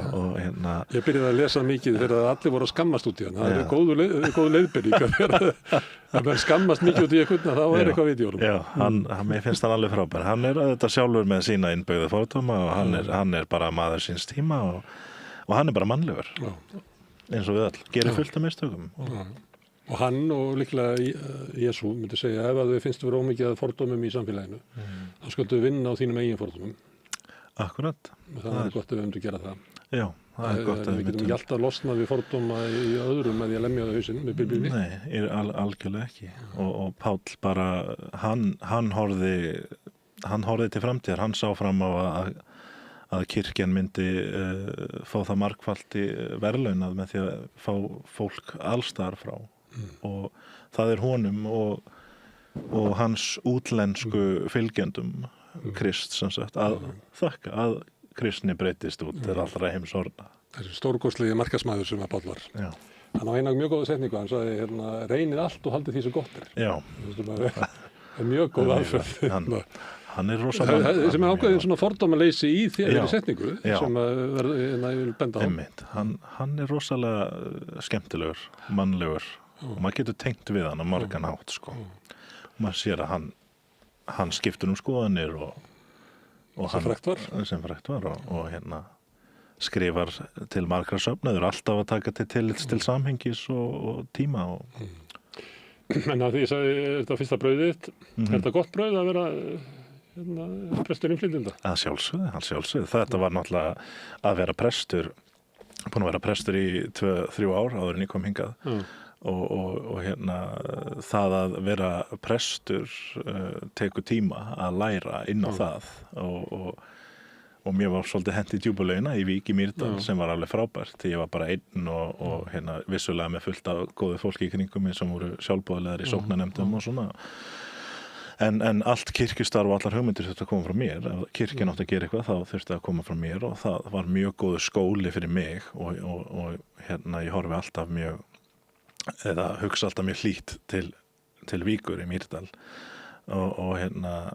en að koma í þetta starf þar sem þú ert ekki með eiginlegan söfnuð eða við erum ekki með neitt prestakall við erum sérþjónustu prestar og við erum hluti af þessu sérþjónustu teymi þjóðkirkjunar sem eru prestar innflytjenda, prestar fallara heyrnarlausra, prestar í fangelsi og prestar á sjúkrahúsi og við sinnum þessari sérþjónustu og í okkar tilfelli fer okkar þjónustu að miklu leyti á ensku okkar messur og guðþjónustur eru á ensku En samt eru þið sjaldast að tala við fólk sem eru ensku sem ámál Já, nákvæmlega, það er alveg rétt það er vegna þess að við erum með gott þýðingartæki eða svona AI sem þýðir tungumál fyrir okkur og það þýðir ekki íslensku yfir á þeirra tungumál því miður það þýðir enskuna og margir sem koma Þannig ég fylgst með á skjá á mínu tungumáli Já, þess að við erum til dæmis með flesta frá Íran núna og þeir tala persnesku eða farsi og við erum með bara stóran skjá inn í messunni þar sem við tölum ensku og já, í rauninni þegar við erum að predika þá höfum við þetta þýðingartæki í gangi svo að fólki geti nú skilið inntakið. Við verum að láta miðind og félaga redda betri greiði fyrir ykkur þannig þið geti verið með messun á íslensku og þýtt yfir á farsi. Þetta er svona þetta er náttúrulega frýtt og kostar ekki mikil peninga þannig að og við erum bara með takmarka budget eins og margir. Herðu, Árni, gaman að fá þig hingað. Það er með þessu mikilvæga mál. Takk fyrir mig. Og gangið vel í þínu starfi. Takk fyrir. En við ætlum að sitja hérna áfram við Rauðaborð, við erum alltaf reyna að skilja hana heim. Næsti kafli er eftir augnablik. Frjáls fjölmiðlun á í vök að verjast, allstaðar, ekki bara á Íslandi.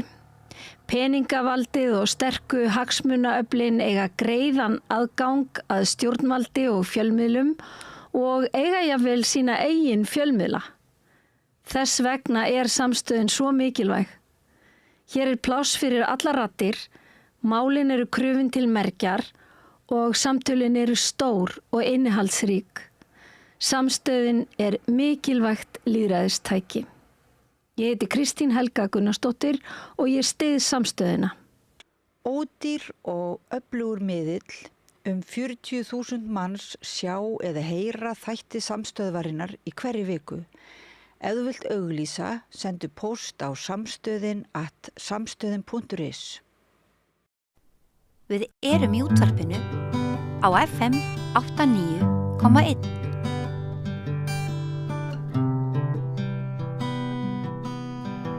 Komið sæl, til mín er komin Svava Björg Mörk og við ætlum að ræða menntun leikskólakennara. Hvað er starfið þitt í háskólanum? Ég starfa við Menntavistarsvið Háskóla Íslands, dósent þar í stefnu og stjórnunarfræðum, menntastofnuna. Og ert þú þá að kenna nemendum sem er að læra að vera leikskólakennara? Meðal annars, já. Meðal annars, já.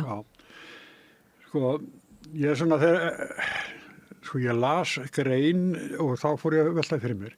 Allir nokkur starfstétt, allan að háskólamenntuð, hafi þurft að verja námið sitt eins mikið eins og leikskólakennara? Ég hugsa ekki. Ég var nefnilega líka að velta þessu fyrir mér þegar í dag og bara búin að vera að velta þessu fyrir mér síðustu daga. Já. Hvers vegna við ítrekka þurfum einhvern veginn að ræða gildi menntunar okkar. Við þurfum að verja, það þurft að verja þegar þetta fór frá framhaldsskólastig yfir á háskólastig, síðan þurft að verja það ákvörðunartöku að við fylgdum annarri kennarimenntun með í 5 ára menntun og ennþá eru við einhvern veginn að verja það mikilvægi þess að hafa þessa fagmenntun. Já, sko, svo lengi sem ég mann þá er verið að tala sko, fyrir voru fóstrur og svo þetta, að það var það að, sko, hver hefur ekki alið upp barn? Já, já. Er ekki svona rökin gegn menntun? Við höfum alveg fengið líka, gott hjartalag er eiginlega bara frekar það sem skiptir máli heldur en fagleg þekking á námi og þörfum barna. Já. Og maður heyri það. Já. Haraldur Gíslason sem er formaður leikskólakennara, hann var að tala að það er hörgull á leikskólakennarum og það er líka á læknum. Já. Og þá kom hann með hugmynd að ég bara stytta nám lækna. Já. Með svona gagnurök á móti hinu. Já.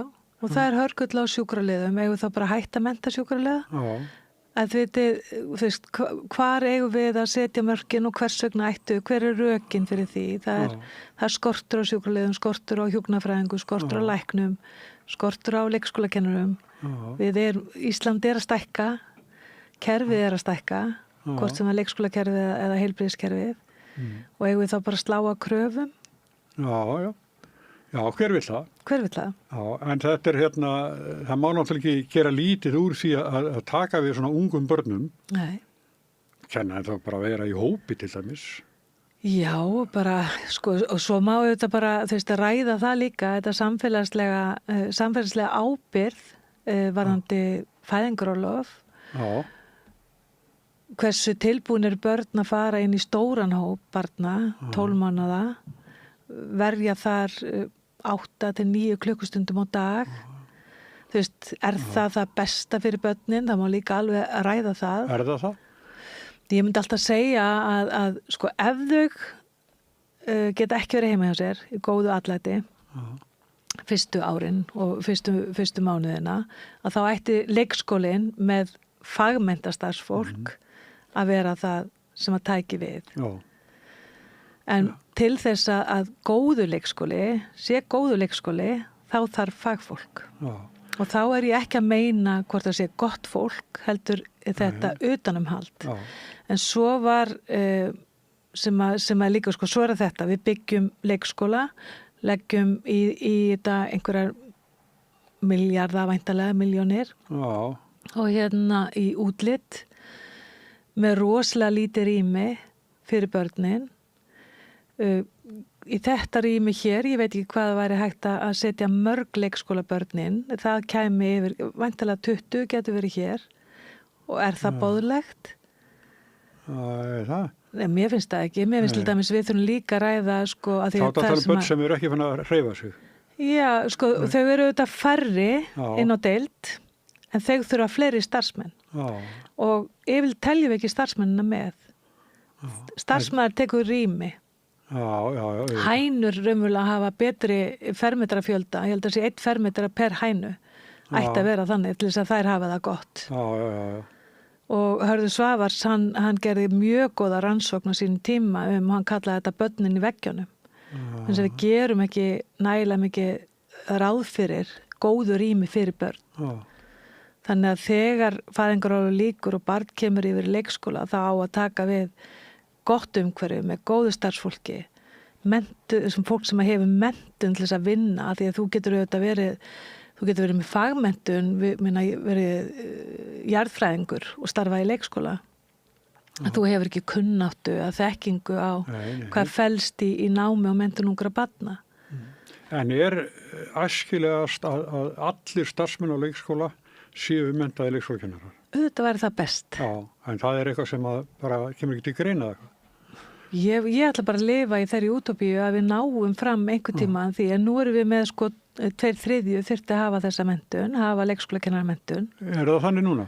Það er þannig, samkvæmt lögum, það ætti að vera þannig. Já, samkvæmt lögum. Já, ég held að það sé 1/5 í dag sem að hefur mentunina og þá held ég, nú, þú veist, þú ætlaði að passa fullur ekki að þá erum við líka að telja með stjórnendur sem eru kannski ekki að beinta á gólfinu en eru að stýra starfinu, daglega starfi, faglega. Þegar ég var sjómaður áður fyrir þá fekk maður sko undanþágu til að vera stýrimaður þó maður hefði ekki mentunina. Já.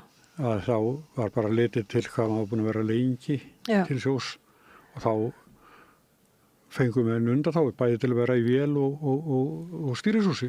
Þú þarft ekki, og þú þarft að sækja undan þá ef þú ræður inn leiðbeinandi í grunnskóla, en ef þú ræður inn leiðbeinandi í leikskóla, þá þarft ekki að sækja undan þá. Já, svoleiðis. Þannig að þetta sko leikskólakennarar þurfa svona berjast fyrir stöðu sinni, gildi menntunarinnar sem löng. Já. 5 ára háskólanám til þess að fá leyfisbréf sem leikskólakennari eða kennari. Já. En svo þetta. Og þetta kannski alveg niður í 20% segir. Já. Sem hefur þessa menntun, en það má ekki gleyma því að það fjölgar í náminu og þeim fjölgar leikskólakennaranum, en eins og Haraldur hefur réttilega bent á, kerfið stækkar mjög hratt. Það er alltaf að vera að byggja nýja leikskóla. Hver eiga að vinna þar? Já. Og þeir sem í námi hjá okkur, meirhlutin er starfandi í leikskóla, þannig að þegar við útskrifum leikskólakennara, þá þeir þegar starfandi í leikskólanum. Einmitt, þannig að eru kannski ekki viðbót í starfsmannafjöldan. Nei, en fá menntun og réttindi. En þá kemur þessi spurning líka alltaf, eru margir menntaði leikskólakennarar sem fara í önnur störf? Það hefur gerst, já. Þeir hafa farið annað og ég hef ekki, veit eina fræðikonu sem hefur rannsakað, tekið viðtöl við leikskólakennarar sem hafa farið yfir í annan skólastig og svona það sem að, ég veit ekki hvort hún hefur byrta, en það sem ég hef heyrt að það sem gerist í leikskóla, ef þú ert eini fagmaðurinn, þá verður það mjög einmannlegt. Ef þú segur eini fagmaðurinn inn á deild og þú færð ekki þetta faglega samtal, færð ekki möguleikan að eiga samskipti við aðra og ræða fæið. Ræða hvað þetta sjá í leik barna, hvernig þroskinn, hvað að gerast.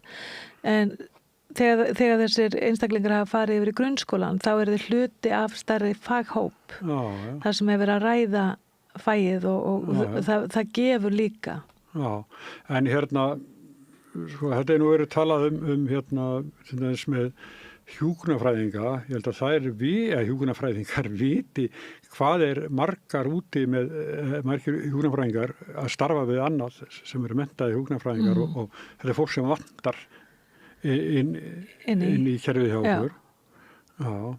Og það var viðtal við þann Sigurð í dag, formann félags stjórnandi í leikskólum og þar einmitt minnist hann á að það er 30% starfsmannavelta hjá ófaglærðu starfsfólki. Eðlileg starfsmannavelta er 8-9%. Þannig það er svo margt sem að gerast í leikskólanum og þú sem kannski eini fagmaðurinn inn á deild og þú ert kannski stöðugt að fá nýja inn og hvað ert að gera? Þú ert að kenna þeim. Og þú getur verið að kenna eins og... Já, algjörlega, og þú getur verið að kenna mjög skrýtna hluti eins og að vinda tusku. Skiljið, það er bara, og ég upplifði það sjálf sem starfandi deildastjóri að það, hvernig gerum við gerum svona þegar við gerum með töskuna og það snir ekki beint að námi barnana. Er þetta þá kannski sumt þessu fólki ófaglæra sem ráðið inn, það kannski að fara í fyrstu alvöru vinnuna sinni? Sumir, já. En svo erum við auðvitað með dásam, leikskólarnir, við skulum alveg hafa það á hreinu. Leikskólarnir væri ekki starfandi nema með leiðbeinendunum okkar. Það er bara, og við erum með marga frábæra og við erum að sjá þessa einstaklinga einmitt vaksa, koma inn í það er nám í dag sem heitir fagháskólanám sem er boðið upp á bæði við Háskóla Íslands og Háskólan á Akureyri og það eru þeir sem að hafa leikskóla liðamenntun sem er framhaldsskólamenntun og starfa í leikskólum. Þeir hafa komið inn í þetta nám sem er svona eins konar brú inn í háskóla og þeir klára fyrsta árið sitt í háskóla með þessu og þannig erum við að fá bara, ég get ekki sagt konur en það er örfáir kallmenn sem hafa komið samt með fólk sem hefur starfað jafnvel 20 ára í leikskólum og er að koma inn þannig að við það er svona tækifæri til þess að mennta sig og taka ákvörðum hvort þau vilja halda áfram og sumir halda áfram upp í svo kallega 120 einingar í háskólanámi þá færðu diplómu sem aðstoðarleikskólakennari og er komin inn í félag leikskólakennara og þannig við erum líka með fleiri sem hafa kannski ekki leyfisbréf leikskólakennara en hafa menntun, öll menntun góð og skila sér til barnana.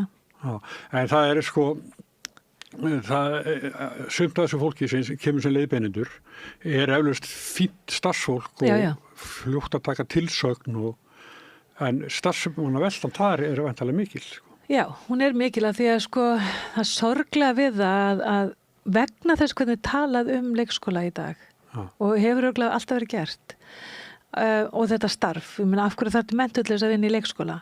Þegar þú heyrir þetta sem 14-15 ára, ertu þá að fara að hugsa, vá, ég ætla að vera leikskólakennari þegar ég verð stór eða það námið sem ég ætla að fara í. Þannig að, og við erum meira þess að líka algengt að fá fólk sem eins að þetta sem á milli stúdentprófs og heimsreisu sem kemur droppar inn í leikskólan og vinnur þar í smástund en heldur síðan áfram sumhver bara, og annarkvort bæti þá við sig eða ekki, en svo erum við líka að fá marga inn með annars konar bakkalárgráður og það mikið af okkar starfsfólki í dag, eða starfsfólki í leikskólum og okkar nemendum í dag sem að koma inn og bæti þá við sig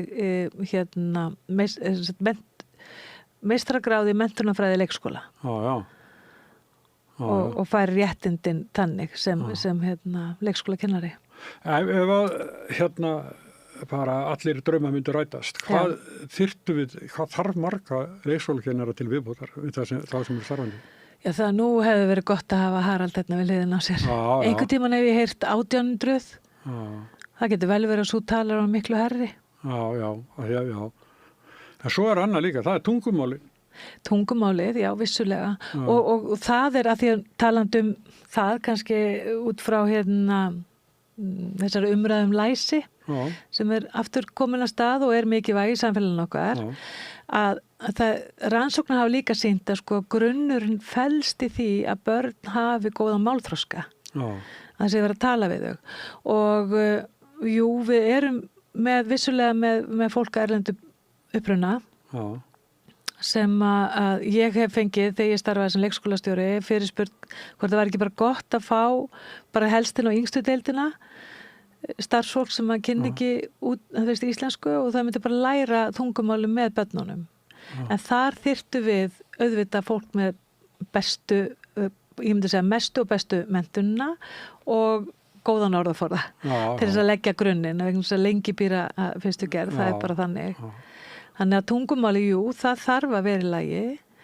en það sem að gerist líka í amstrinum að það hversu mikinn tíma hefur kennarinn með hverju barni, hversu mikið getur hann sinnt og tala við og gefið sér tíma, vinnutímastyttingin eitt dæmi að þar fer starfsmaður út en það kemur enginn í staðinn. Að því að leikskólinn, sveitafélagin voru ekki tilbúin að leggja þann pening í. Nei. En nú gerist það eflaust að segjum bara 3-4 ára krakki að flytja með foreldrar sér til Íslands og kann ekki orð í íslensku en þau eru oft fljót að læra það. Þau eru það og svona flest börn og sérstaklega sko ef þú veist í þessum úrvalsheimi sem við erum að ímynda okkur að sé til og þar sem þú væri með allavega 66% starfsmanna 2 starfsmenn af 3 hafa leikskólakennaramenntun, þá hafa menntun í að vinna með börnin í gegnum leikinn. Í að styðja og þau þekkja leik, þau skilja hvað leikur kunna styðja við leik, barn sem man kann ekki að fara inn í leik, vita hvernig geta stutt við og hvers vegna það skiptir máli. Og það sko, leikurinn auðvitað aða námsleipaðsins á þessum árum. Og það það sem að þess vegna þurfum við fólk líka sem skilur að ólík tegund leiks á ólíku tímabili, hvernig þau þroskast, hvernig þau fara áfram, líka hvernig þau nota leik bæði í valdabaráttu sín á milli, þú veist, bara þetta að geta stutt við, skiptir mjög miklu máli. Þess vegna þurfum við að hafa fagmenntaða einstaklinga, en við þurfum fólk sem að ég segi oft sko, við þurfum jafnvel fleiri stéttir að vinna með okkur og ekki til þess að koma í staðinn fyrir leikskólakennara, heldur bara að styðja við, hvort sem það í grunn eða leikskóla. Að tala nú ekki ef að börn ekki að ná góðu tökum á tungumálinu, okkur eru ekki með talmennafræðingar sem að vinna með okkur. Það þyrfti að vera. Já. Iðjuþjálfar, félagsráðgjafar, við þyrftum fagstéttið til í samvinnu. Maður fær stundum þess að gagnrýna á kennaramenntun, kennarar ekki nógu tilbúnir fyrir þetta og hitt.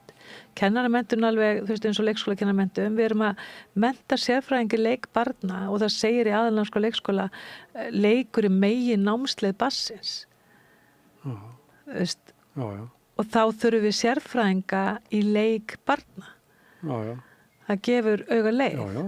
Alveg eins og ef að þú ert að fara að kenna stærðfræði eða þú ert að fara að kenna, þá viltu fá sérfræðing í stærðfræði.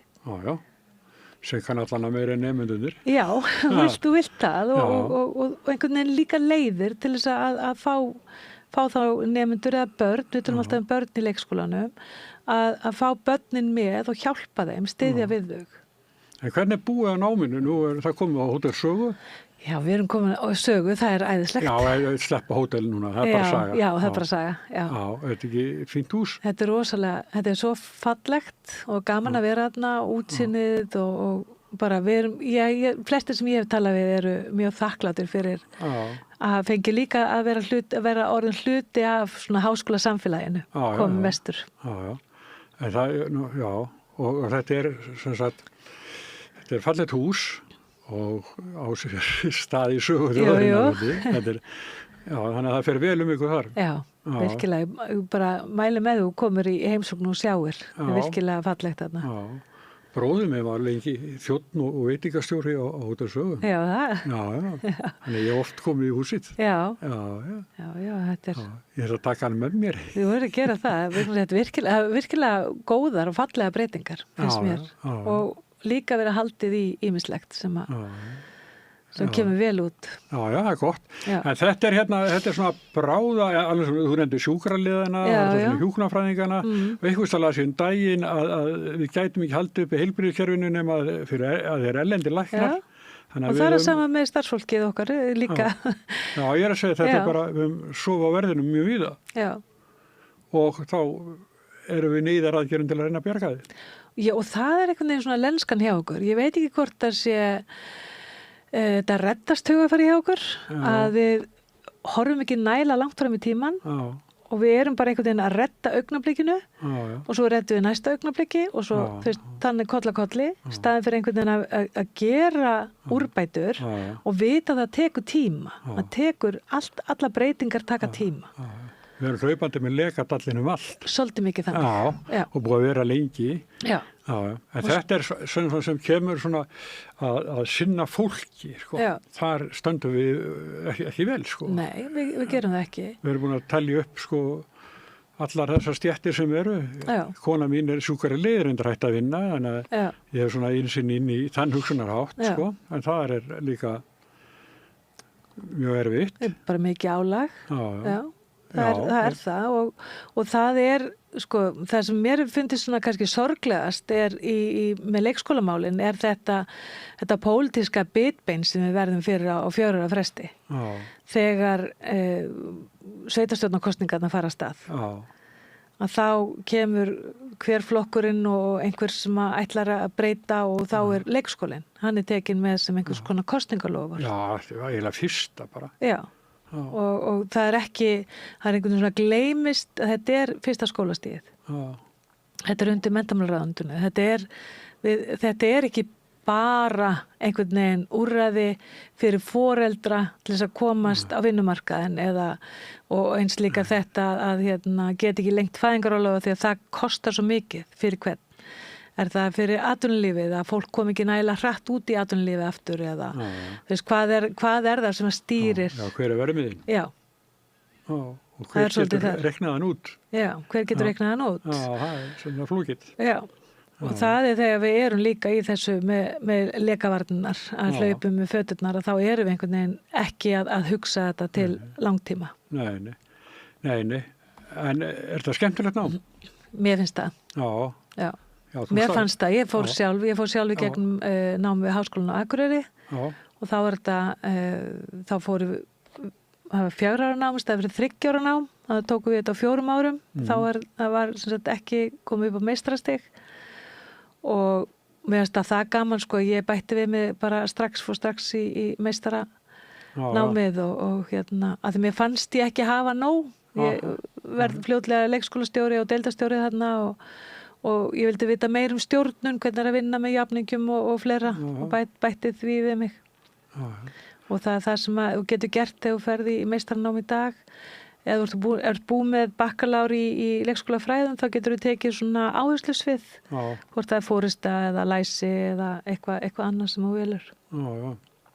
En verður ekki að treysta á því að treysta það að þetta batni? Jú, við skulum trúa því að En það er ekkit á morgun, sko? Nei. Þetta er langtíma verkefni? Þetta er langtíma verkefni og það kannski krefst hugafarsbreytingar. Já. En þetta sem þú nefndir áðan, ég ætlaði að spyrja það, sko, þú talar sko, lítil börn eru jafnvel 8 til 9 tíma í vinnunni sinni. Já, í leikskóla, já. Já, í leikskólanum. Já. En foreldrarnir búið að stytta vinnuvikuna og... Já, búið að stytta vinnuvikuna það er auðvitað nokkuð sveitafélög sem hafa boðið upp á 6 tíma gjaldfrjálsa vistun sem hefur haft þau áhrif að það hefur sum börn þá eru styttri tíma. Hjá okkur hefur þetta verið þannig jafnvel sko að ef að barn eignast foreldrar fyrir fæðingarorlof þá hefur jafnvel lengst tíminn hjá barninu sem er í leikskóla. Það er en ég veit ekki, ég held þetta sé sko og ég vil alls ekki gera foreldra einhverjum blóraböglum eða eitthvað en ég held þetta sé samfélagsmein hjá okkur. Við höfum aldrei verið neitt sérstaklega barnvænt samfélag. Nei. Það er ekkert annað. Nei, það er bara, þú veist, ég hef búið í ólstu að hluta til upp í bæðin Færeyjum og Danmörku og það er einhvern veginn meira gert ráð fyrir börnum þar. Já. Ég hef farið svona sem afi í heimsókn, það er ágætt í dagar eða ekki? Það aðsettur með bóðið að koma? Já.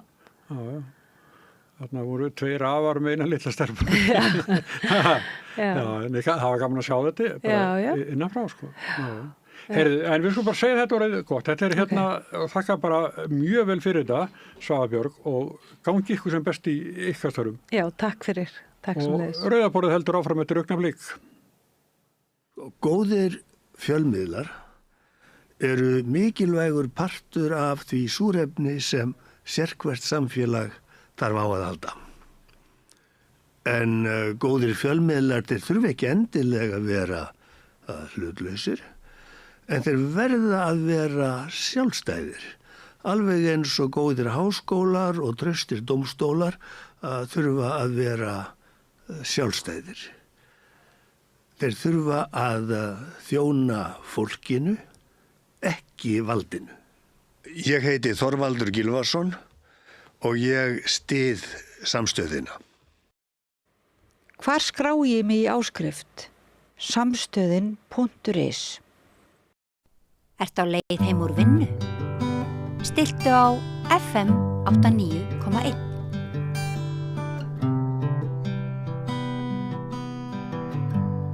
Já, ég sagði að það hefði verið svo kalt í morgun að mér langaði eitthvað suður og þess vegna fékk ég Þóri Jónsson Hraundal til að koma hingað og tala Al-Andalus sem er á Íberíuskaganum, eða ekki?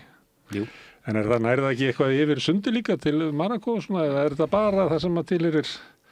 Já, þegar við tölum Al-Andalus þá tölum við yfirleitt svona, misjætt eftir því hvaða öld við erum að tala umfang þess, en svona þegar það er stærstað umfangi þá nærða yfir nánast allan Íberíuskaga, þar sem í dag eru Portugal og Spánn, nema kannski svona þetta svona norðvestur hornið þar sem Galícia er í dag og svo nyrstu héruðin Astúrías, Cantabria og þar. Það var aldrei sama ríkið sem að náði yfir sundi til Marokkó?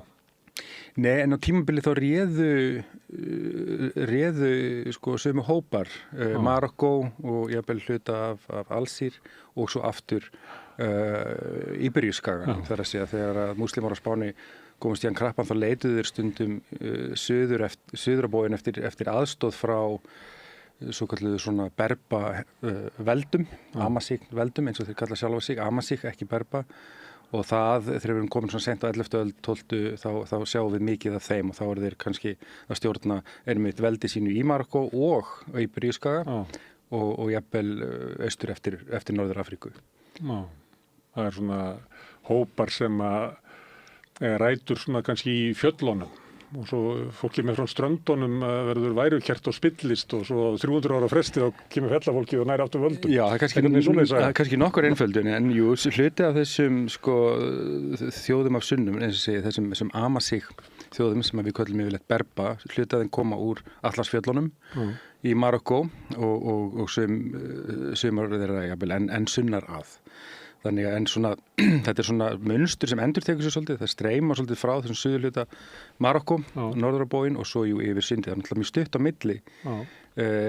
Þú fer frá Ceuta í Marokkó yfir til Gibraltar, þetta er í dag, ætli þetta sé í dag eins og hálfstíma sigling eða eitthvað svoleiðis, sko. Það er ekki margir kílómetrar þarna yfir, þannig að leiðin er frekar greið þarna á milli, sko. Og gríðlega mörg... Tækni til að sigla þarna yfir verið bara svo lengi sem að við munum. Já, líklegast, sko, og enda er sjáið fólk, sko, ef að fólk ferðast Marokkó, kannski norðurhluta Marokkó og svo suðurhluta Spánar, þá er nákvæðin speglun í arkitektúr og hinn á þessu og menningu, tónlist og hinn á þessu og matuð þetta líka, þannig að það er náttúrulega á sér mjög langa sögu. Herðu, þú ert miðausturlandafræðingur, lektor í miðausturlandafræði.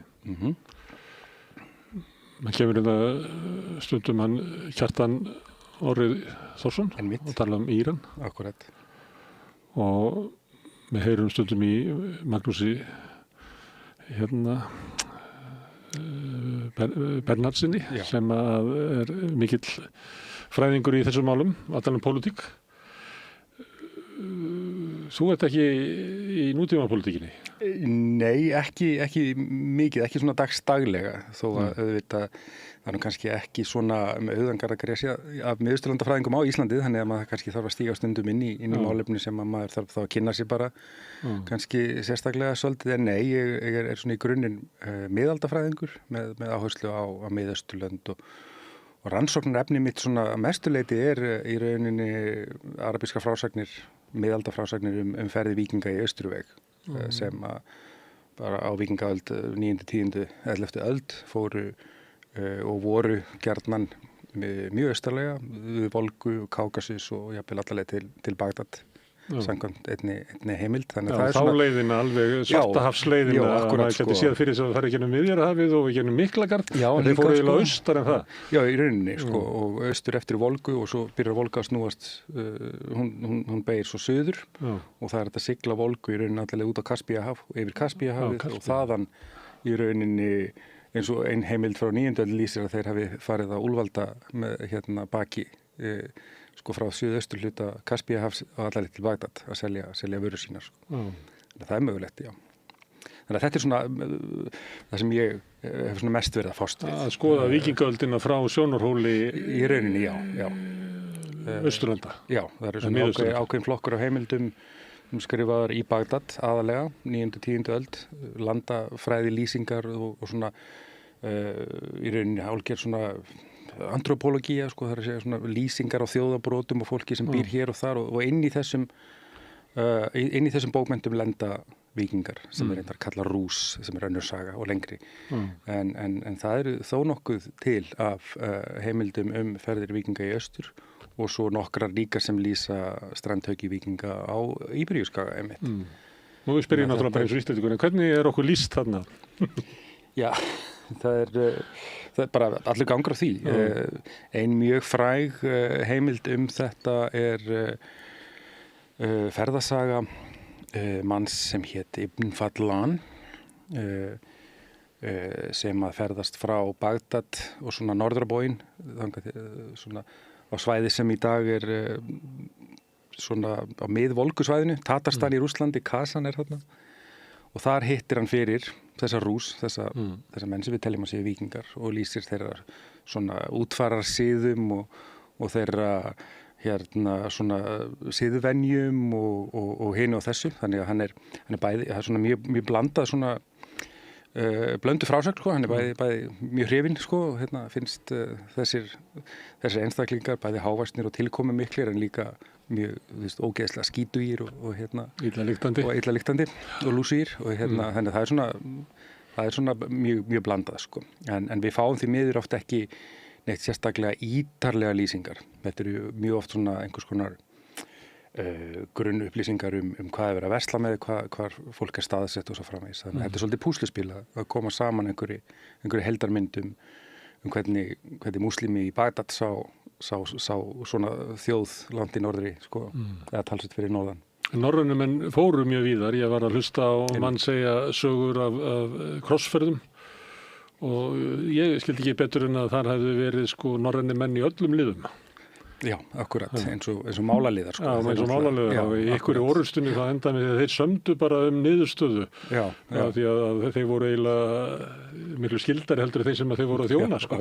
Og eiginlega tóku völdin á þessu svæði. Ekki ósennilegt, sko. En þetta má að finna í Al-Andalus, í sögu Al-Andalus líka, sérstaklega þegar líður á að þá þú veist, í rauninni hver höndin upp móti annar í jafnvel meðal múslima og við sjáum að það er svona dæmið það múslimar fara að borga kristnum konungu fyrir að berja öðrum múslimum og kristnir fara sömuleiðis að þannig að þetta er miklu svona meira svona grásvæði, miklu rauninni flóknara ástand heldur en bara að það sé kristnir og múslimar eða víkingar og hinir eða þannig að þetta er alltaf gangur á þessu, sko. Ekki alltaf við og hinir. Akkurat, sko. En svo lína er ekki alltaf hrein. Nei, nákvæmlega, tækifærismennskan En af hverju fórstu að skrifa Al-Andalus sem er ríki múslima í Evrópu? Já, einmitt. Ég má kannski segja svona hugmyndina kveikna einhver leiti. Ég var sjálfur í námi á Spáni í arabísku og hebreisku kringum síðustu aldamót og og þá í rauninni kannski kveiknar einhvers konar meðvitund þessa sögu og en hún var ekki kennd í því námi sem ég var og í rauninni mjög lítið talað hana, svona þegar líður frá þá fór mér að finnast alltaf skrýtnur og skrýtt að hvað var lítið talað þetta efni og svona þegar ég fór að skoða þetta betur þá sá ég að það er kannski bara alls konar ástæði fyrir því að þetta er í rauninni mjög pólitískt hlaðin saga á Spáni. Þetta eru sérstaklega í því andrúmslofti sem hefur ríkt í Evrópu og í heiminum eftir árásirnar á tvíburaturnana 2001 að þá er þetta mjög pólitískt hlaðin saga og ég finna að það gengur svo langt að í rauninni eru ákveðnir fræðimenn á Spáni þó þeim hafi fækkað sem betur fer sem að í rauninni nánast afneita jafnvel viðveru eða áhrifum múslima á Skaganum. Það er svolítið erfitt, sko. Já, akkurat, þetta er nokkur hundur ár og byggingarna standa ennþá.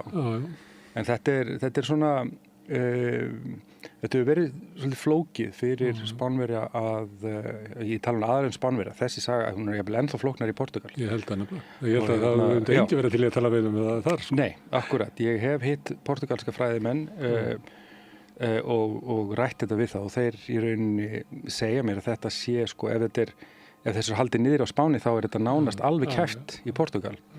Það er vissulega minna af minnisvörðum sem lifa eftir eða standa eftir í Portugal en það er þó eitthvað af þeim og svo eru auðvitað öll staðarnöfnin sem að lifa eftir þau eru arabískum uppruna bara orð eins og Algarve er bara komið úr arabísku Algarb sem þýðir bara vestrið og svo framvegis það er fullt af svona það lendir fólk í Faró eða ekki? Jú, það kemur af arabíska nafninu Harún í rauninni, sko, þannig að þetta er út allt þarna Albufeira? Já, mitt flest þessi staðarnöfn sem byrja á Al svo austur Spáni er mjög mörg staðarnöfn sem byrja á Beni eða Ben Benidorm. Það er bara Andalúsía, sko. Já, Benidorm er arabískt, sko. Það er fullt af þessum staðarheitum sem við könnumst mjög vel sem bara íslensk. Við þekkjum þetta eins og til dæmis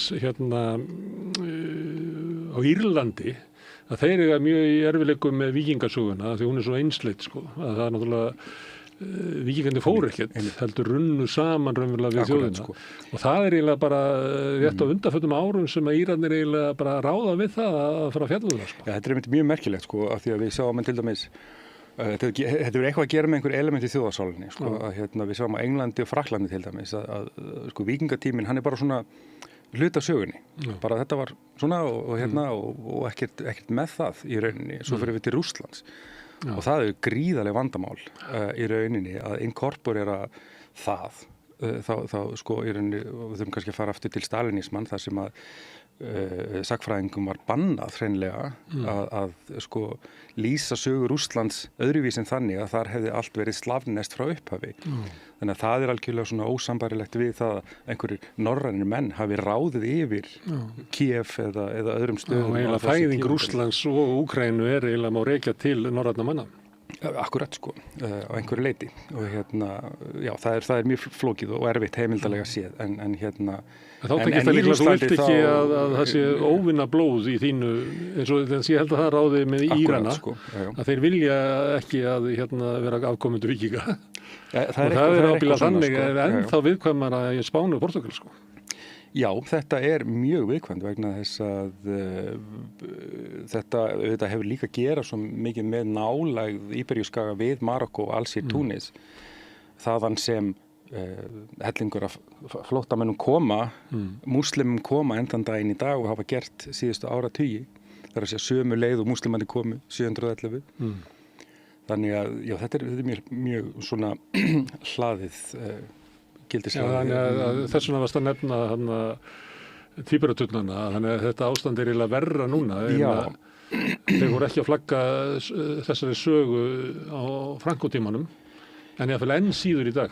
Já og nei sko, þetta er svona sko, nú standa Spánur, það er náttúrulega svolítið erfitt að fela þetta sko, Granada og Córdoba, þar sem að þessi glæsilega höll, Alhambra og svo Moskan, þetta eru tveir stærstu ferðamannastaðir á Spáni í dag, 2,5 miljón kannski hvort stað fyrir sig á ári, þannig að Moskan alveg stórkostleg sko, stórkostleg að vera inn í henni og með þetta með dómkirkjunni miðinni sko og þannig að þetta kemur svona aðeins inn á því bókinni að þetta er svona ákveðin tegund af íslam sem að kannski, ef maður hugsa svona héraðsstjórnirnar og þessum ráða yfir þessum ferðamannastöðum sko, að þú velur einhvers konar útgáfa íslam sem að er í lagi eða er fínt að sýna eða eitthvað þannig en síðan kannski eru múslimar sem búa, bara venjuleg múslimar sem búa í borgum kannski upplifa það að svona þeirra menning sé mjög lítinn hornauga sko.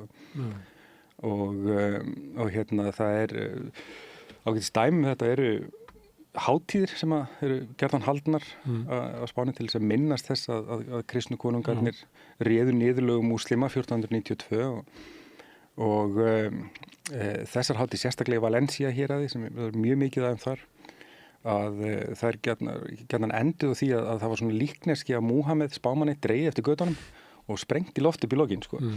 Og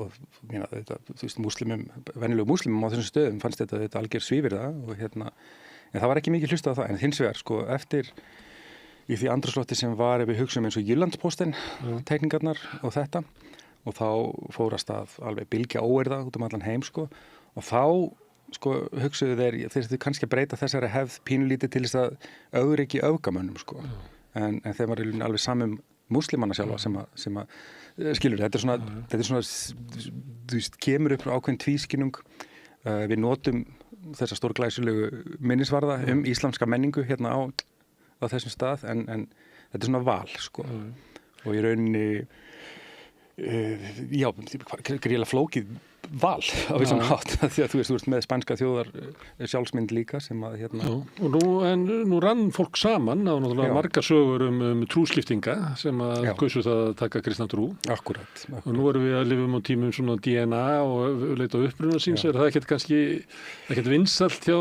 Spánverjum í Andalúsíu að kanna uppruna sín en það kemur náttúrulega kannski í ljós að þú ert bara 60% frá Norður Afríku. Já.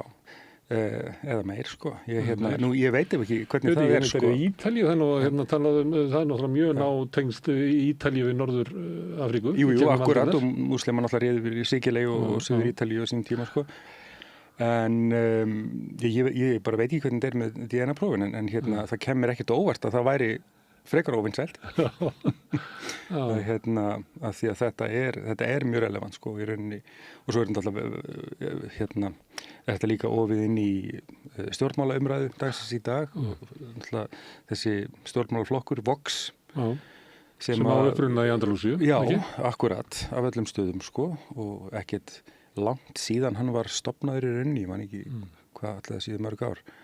En hann hefur tekið upp þetta hugtak sko endurheimtina til dæmis.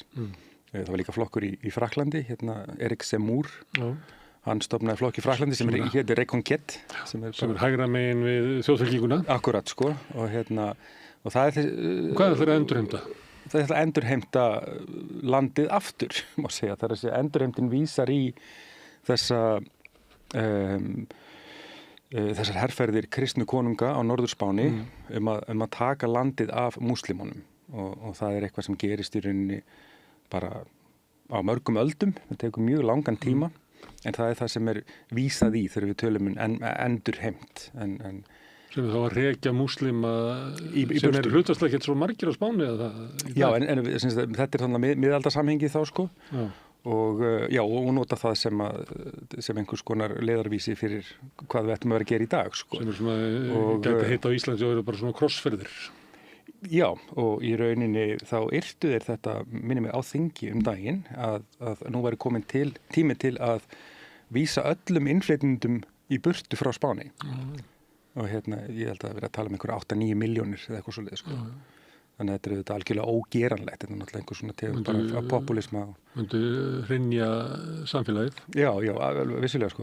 Ég lesti greinar í El País að það síðasta sem ég las var að það vantaði sko innflytjendur á landsbyggðina af því að það var vandræði með bara rekstur á hjúkrunarheimilum og umönnun aldraðar á landsbyggðinni af því að innflytjendur væru mest í stærri borgunum eins og oft er.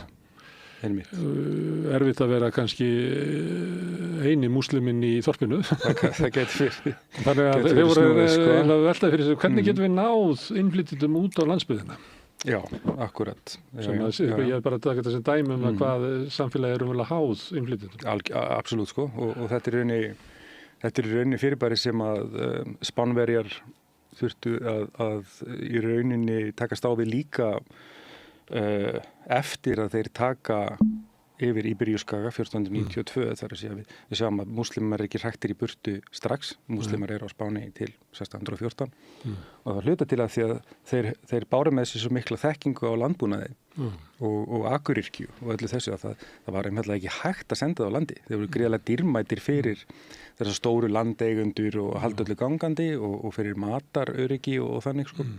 Þetta er svona svipuð áhugjefni, við þurfum á innflytjendunum að halda þó við viljum helst ekki hafa það. En ef við horfa frá Íslandi á Íberíuskagann að þá er tímabil Al-Andalús eiginlega blómatímabil skagans. Þetta er ekki hörmungatímabil.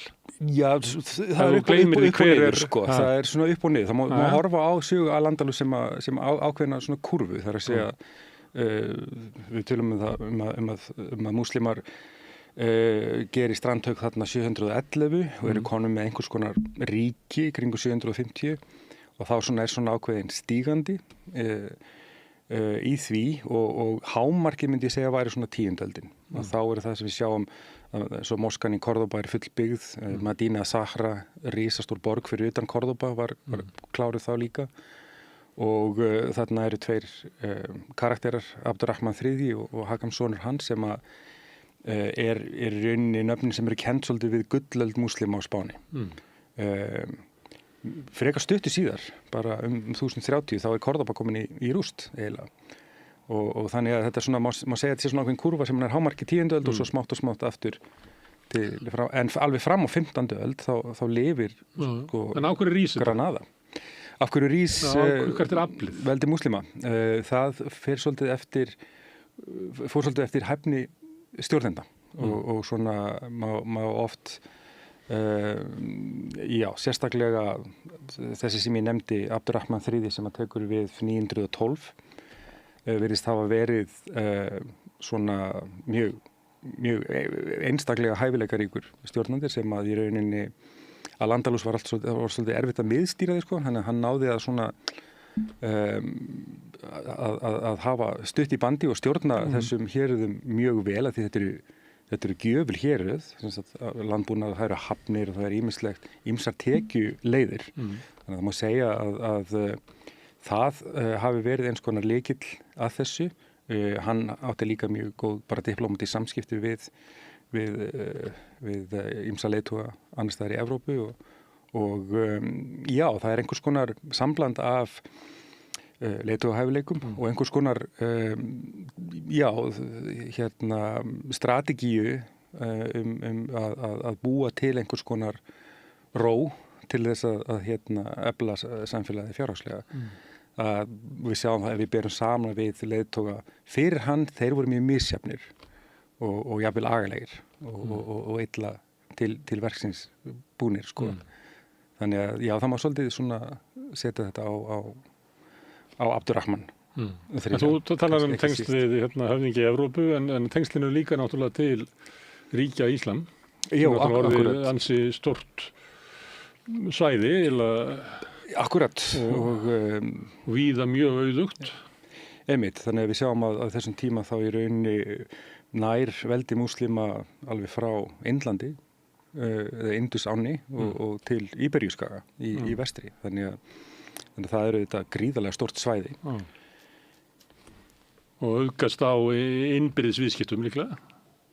Já, og sko það sem að, já, það eru mjög svona öflugar samskiptaleiðir, póstþjónusta er öflug og annað, þannig að það sem gerist í Bagdad, það eru fljótt konar fréttir það í Kordoba og svo kemur upp í rauninni á 10. öldinni, þá eru Kordoba og Bagdad komin í svona ákveðin svona samkeppnisstöðu, hvor er meiri menningaborg, hvor er meiri höfuborg Íslam og svo framvegis. Þannig að og þá gerist það líka að það er ákveðin svona fræðabylting sem á sér stað, ekki svona aðeins á undan í Bagdad en síðan líka í Kordoba. Og innspýtingin í það eru klassísk verk á grísku og latínu sem að Aristóteles og Galen og Plató, allir þessi verk sem eru þýdd og svo útvíkkuð á arabísku, og þau eru í rauninni í Al-Andalus, þar koma evrópskir fræðimenn og læra arabísku jafnvel. Til að hafa aðgengi að grískri menningu. Þessum upplýsingum og nýjustu framförum í læknavísindum, skurðlæknavísindi, sótthreinsun, hitt og þetta sem að múslimar og Íberíuskaga voru mjög framalegi á þessum tíma, augnlækningar og fleira. Og þarna verður bara ákveðið trend, við höfum nöfn bara fræðimanna frá Evrópu sem fara til Al-Andalus, læra arabísku og flytja þekkinguna aftur heim, og þessi þekkinga endar svo auðvitað best á endanum líka í háskóla sem voru síðan stofnaðir í Evrópu og svo framvegis. Þannig að þetta er auðvitað gríðarlega innspýting líka bara fyrir endurreisnin og allt þetta. Þannig að þetta er auðvitað mjög merkilegu tími. Svo þekking sem að varðveitt og bætt við í ríkjum Íslam. Já. En þetta er okkur reysið en okkur neyðið þetta þá? Já, það má svona, já, það er ýmsar ástæður fyrir því líka. Þannig að á norðurhluta Íberíuskaga eru kristnar þjóðir að eflast og styrkjast, og þar eru auðvitað ýmis önnur trend í gangi eins og krossferðirnar sem er mikil innspýting og í rauninni þessi hugmyndafræði að í samfélaginu eigi bara vera ein trú, hún er talist ólík því samfélagi sem múslimarnir höfðu byggt upp. Múslimarnir voru með þannig kerfi að þú gast haft aðra trú, þú gast verið gyðingur eða kristinn. Það var ekki gott fyrir að vera fjölgyðistrúar eða trúlaus, en ef þú ert gyðingur eða kristinn þá gastu borgað sérstakann skatt og þá mástu frjáls til að stunda trú þína. Það er í svona einhverjum masa í samfélaginu og það er ekki alveg sama rétt og hinir. Nei, en sko við fjölmur dæmum það að bæði kristnir og gyðingar hafi bara farið metroðastegan og fengið góða stöður í Al-Andalus, og það margir fræðimenn, bæði gyðingar og kristnir. Þannig að þetta var kerfi, en sko þessi kristninkonungar í Kastilíu og norðar, þeir eru rauninni og þeirra svona kirkjunarmenn voru með aðra sýn á þetta, að einhverju leiti allavega hana, og þetta gerist þannig svolítið hægt, þannig að það er bæði svona bland af einhverju svona trúarlegri hugmyndafræði og hugsjón að hér eigi bara að vera einn trú, en á sama tíma við sjáum að Granada Emiratið fær að lifa alveg til 1492 og það vegna þess að það var góð tekjulind. Þannig að þetta ekki bara í rauninni hugsjónin sem ræður för, heldur líka einhver svona praktík. Og svo gerist það einmitt 1492, það sama ár og múslimar eru sigraðar í Íberíuskaga, þá fer Kólumbus til í Ameríkurnar og eftir það byrjar auðvitað gríðalegur auður að streyma frá Suður-Ameríku, Mið-Ameríku inn til Spánar. Þannig að þá, eins og ég segi, það má segja að Spánverjar hafi þá efni á að byggja upp landið bara á hugmyndafræðilegum ástæðum. Við sjáum það að það sagt að fyrstu árin eftir 1492 þá hafi konungshjónin Isabella og Ferdinand lofað múslimum, þeir mættu halda trú sinni. En svo sjáum við að bara strax 1500 þá komin miklu meiri hiti, miklu meiri ofsi í það að sko það skuli ekki vera neini múslimar eða gyðingar á Íberíuskaga, að þeir skuli annarkvort snúast til kristni eða koma sér í burtu. Og hvað gerði fólk? Sumir snýrust til kristina trúar og aðrir stunduðu trú sína í leyni, kannski einhver leiti eins og Íslandi, kannski nafninu til einhverja trúar. Já, kristnitökuna fyrir hér. Já, akkurat sko, og það gekk svona fram eftir 16. öld og við höfum ýmsar heimildir það og í rauninni ekki fyrir en 1614 sem að síðustu múslimarnir eru reknir í burtu. Þannig að við sjáum þetta eru einhverju 9 aldir sem við erum með hópa og samfélag múslima á Íberíuskaga. Enda er það, við sjáum það náttúrulega í alls konar minnisvörðum, bæði byggingunum sjálfum en líka tungumálunu, staðarheitum og ýmsu slíku. En þú byrjar að skoða þessi fræði með því að skoða hvernig menn í löndum Íslam sáu norræna menn. Þú getur eiginlega farið til Sikileyjar eða Konstantíópel eða eitthvað og fundið sko miklu meiri tengsl við norræna menn heldur en í Al-Andalus eða ekki? Jú, í Al-Andalus er það ekki svo mikið sko, en aðalega að þessar heimildir sem að fjalla norræna menn eða rús í rauninni aðalega skrifar í Bagdad sko. Það frekar lítið, í rauninni mjög lítið frá í Al-Andalus. Vegna þess að ég hefði áhuga á þeirri sögu. Og þú læriði þarna? Hvað læriði þarna? Ég hafði svona ákveðna tilvík. Ég var í Salamanca inn í miðju landi svolítið. Þannig að þetta var einhvern veginn búið að svona leita á mig, skulum við segja, í þó nokkur ár. Og þetta er áhugaverð saga, bókin er mjög lítil en þetta er vonandi svona einhvers konar inngangur að þessari sögu og vonandi fær fólk meiri áhuga en ekki minna.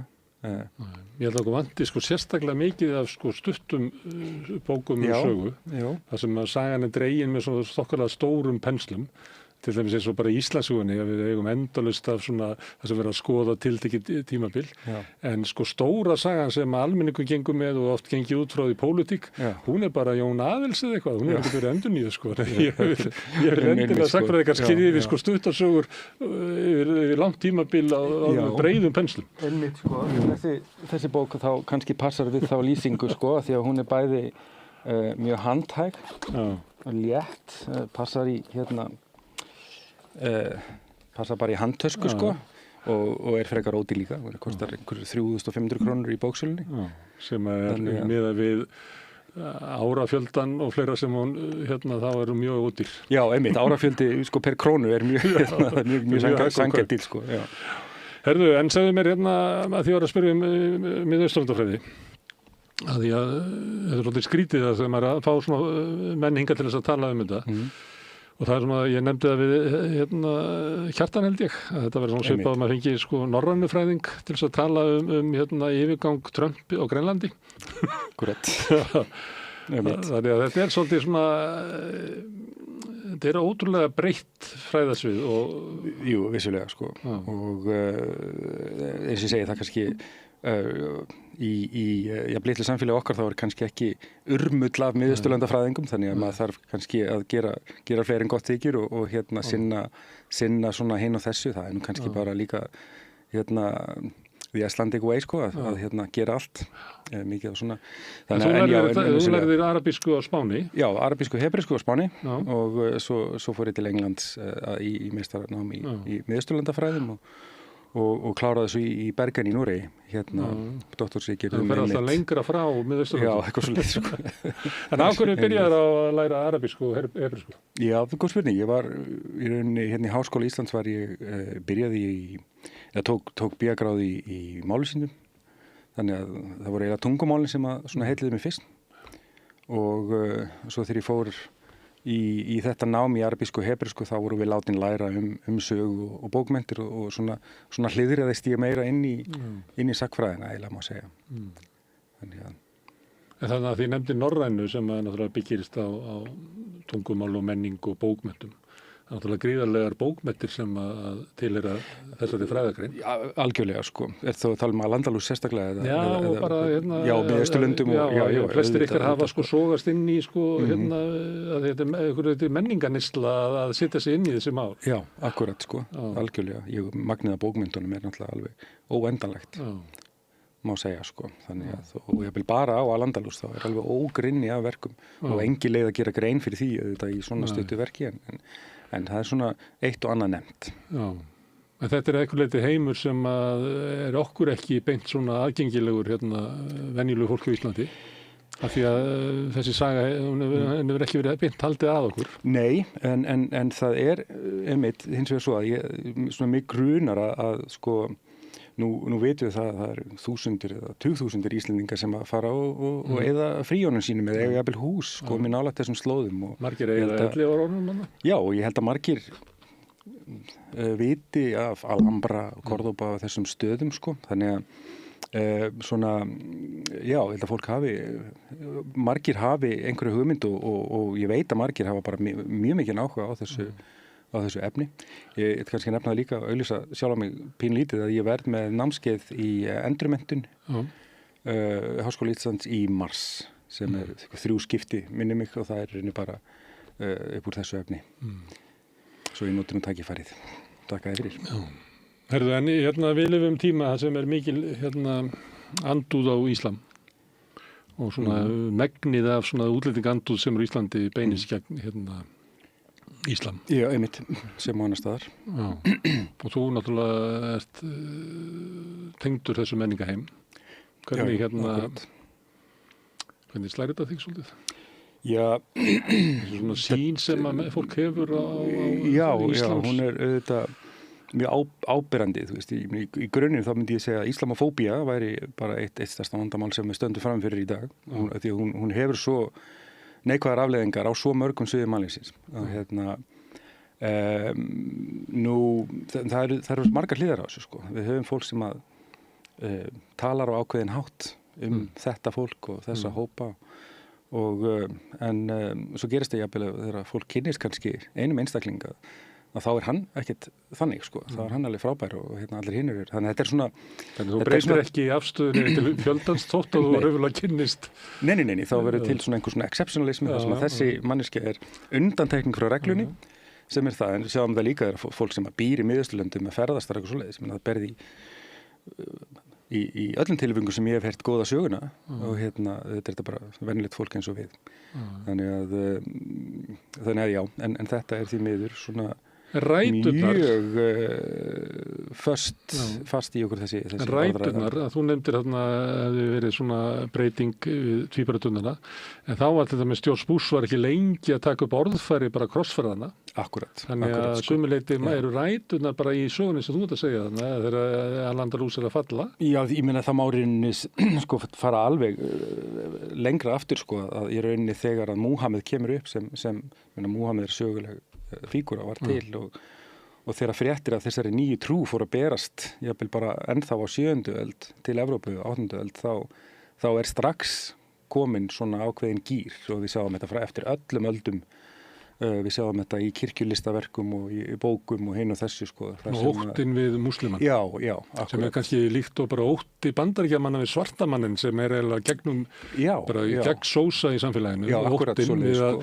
Hann rísi upp og taki eitthvað af okkur. Akkurat sko. Við erum einhvern veginn þannig afstöðu til múslima. Já, ég held að það gæti vel verið og þetta blandast inn í þetta bara einhvers konar komur að segja svona colonial guilt eða eitthvað sko. Við vitum að við erum búin að arræða eða Evrópa er búin að arðræna mikið af þessum löndum aldaskeið en þetta er eitthvað svona sem er í rauninni aldagömul. Stundum var þegar ottomanar eru við borgarmúra Vínarborgar og það eru svona moment þar sem ótti Evrópumanna við að múslimar færi lengra inn í Evrópu, hann er ekki alltaf bara gripun og lausu lofti. Hann verður þannig þau í dag, að það er skipt út Evrópu. Já, það er svo önnur það er bara miðalda hugmynd sem að gengur aftur. Já, akkurat. En sú hugmynd er þetta ekki á neinum grunni reist. Ég held að múslimar í dag séu einhver 5%. Ég þori ekki að fara með það en Evrópumanna, þannig að ég held að þessu hægt að náðum upp í kannski 1,2-3% á Íslandi. Og múslimar eru samofnir sög í Skalandi hér og þar aldaskeið sko, Fraklandi. Þannig að þetta er ekki eitthvað sem var að gerast bara sko, á þessari öldið að síðustu. En þessi ótti, ég man að þegar var fólk sem var með tjaldbúðir á Austurvelli var að berjast fyrir því að stjórnvöld myndu aðstoða við að heimta ættfólk sitt út úr þjóðarmorði. Akkurat. Sem nú eiginlega margir ætti að bara skilja eitthvað verður maður að gera í þeirri stöðu. Já. Þá tók maður eftir því að ég fylg bara palestíski fáninn á Austurvelli, margir upplýðu það sem eitthvað óhreint. Svo það væri bara eitthvað ótrúlega ógn við bara lítinn fána. Og líka bara tilveru þessa fólks og ég held að nú þá verandi, ég held að það verið forsætisráðherra, það sagði þá að það væri eiginlega verið að spilla Austurvelli með þessu. Akkurat. Mér líka að hugsa að þegar sést hópur múslima vera að biðja það sem að gera því svona í takt. Höfum að tilfinninguna að margir í Evrópu upplifa það sem einhver ógn í þessu. Þarna er einhver hópur sem að beygja sig í takt og er þarlandi minni svona einstaklingar heldur en við erum, líklegri til þess að hlýða einhverju utanakomandi. Þannig að þessi svona óttin við múslimamannin, fyrst og fremst maðurinn, er ótrúlega inngróin inn í kultúrinn okkur. Já, við sjáum þetta gríðarlega mörg. En auðvitað má líka hafa í huga að áróður, sérstaklega eftir seinni heimsstyrjaldi eða eitthvað slíkt og eftir stofnun Ísrael hefur líka náttúrulega verið algjörlega gegnum sýrandi og á vissan hátt er grundvöldur tilvistar í Ísrael áróður gegn Arabum. Þannig að þetta er auðvitað bara sem að núna nokkrar kynslóðir hafa alist uppi og það er ekkert, og þetta er auðvitað eitthvað sem að í rauninni gegnsýrir ekki bara í þessum augljósu fréttaflutningi eða eitthvað svoleiðis, heldur líka bara í afþreyingu, í kvikmyndageirinu auðvitað í Ameríku og þetta er svona vondikallinn er gríðarlega, já, akkurat, hann er allavega með hreim sko. Já, en stundum er hann rússi. Akkurat. Smá tímabil í andstöðinni við apartheidstefnuna í Suður-Afríku var hann með suður-afrískan búarem. Sko. En yfirlega hann er svona undan, oftast er hann múslimi. Það má. Þannig að þetta er mjög víða sko. Þetta er mjög sterkt afl þessi áráðsvél og ekki auðvelt að og ég er rauninni bara á vissan hátt skiljanlegt að fólk hafi fordóma þegar maður hugsa það á þennan hátt sko. Að fólk er þá í rauninni bara ákveðið fórnarlamb þessar áráðsvélar og það er bara í rauninni merkjum það að hún virkar þessa áráðsvél. Og við ætlum að gera ráð fyrir því sem eru alin upp að við erum uppfulla fordómum sem við ætlum kannski að horfast í augu við. Algjörlega. Eða ekki. Herru, gaman að fá þig hingað í spjallum bókina þína og til hamingju með hana. Þórir Jónsson Hraundal. Takk fyrir það. Takk fyrir mig. En við ætlum að halda þín áfram. Ég man ekki alveg hvað er á dagskrá næst. Það er eitthvað skemmtilegt. Ég heiti Kristinn Sigmundsson og styð Samstöðina. Samstöðin er óháð sjónvarpsstöð sem fjallar þjóðfélagsmál á vandaðan og yfirvegaðan hátt. Ég skora á ykkur að styðja hana með því að gerast áskrifendur. Samstöðin er ómissandi. Alþýðufélagið er eigandi Samstöðvarinnar. Markmið félagsins er að auðga og bæta umræðu í samfélaginu, Allir geta gengið í Alþýðufélagið með því að skrá sig fyrir áskrift að samstöðinni. Samstöðin.is. Gerist áskrifendur á samstöðinni og taki þátt í að byggja upp öfluga og róttæka samfélagsumræðu.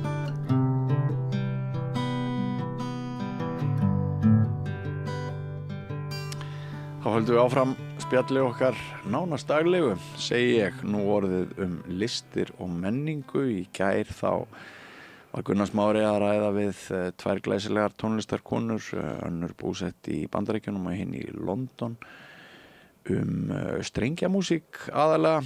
Við vorum einnig í gær með viðtal myndlist og dag ætlum við að halda áfram umfjöllun sem tengist tónlist. Hún Freyja Gunnlaugsdóttir, skólameistari í menntaskóla í tónlist, kynnti sínum nemendum með bréfi í byrjun þessa árs að fyrir jólin hefði verið skrifað undir kaupsamning fyrir nýtt húsnæði fyrir skólan í Skipholti 50D, sem þýðir að skólinn mun því flytja alla starfsemi sína í Skipholtið næsta haust, sem eru mikil tímamót, og Freyja er enga komin til að ræða þetta skref og kannski framtíðina. Vertu velkomin. Þakka þér fyrir. Má ég aðeins ræða fyrst á persónulegu nótum svona hver þú ert áður en við förum í þessa umræðu. Þú ert hljóðfæraleikari sjálf. Já, ég starfaði lengi sem klarinettuleikari. Ég bjó lengi í Berlín og lærði þar í tónlistarháskólanum í Berlín, Hans Eisler tónlistarháskólanum. Og eftir námið þá bjó ég lengi í Berlín og starfaði sem klarinettuleikari. Spilaði við symfóníuhljómsveitar þar, við óperuna og ég var þar í 12 ár. Í 12 ár, já. Svo flutti ég heim árið 2011. Það er svo áhugavert hvernig lífið er stundum svo kaflaskipt. Þetta er raun og verið eins og 2 líf. Svo kem ég nú heim og það er nú kannski ekki mjög mikið að gera fyrir klarinetleikara. Það fáar stöður, bara 1 sinfóníuhljómsveita á Íslandi. Þannig að ég þurfti nú að finna mér eitthvað að gera.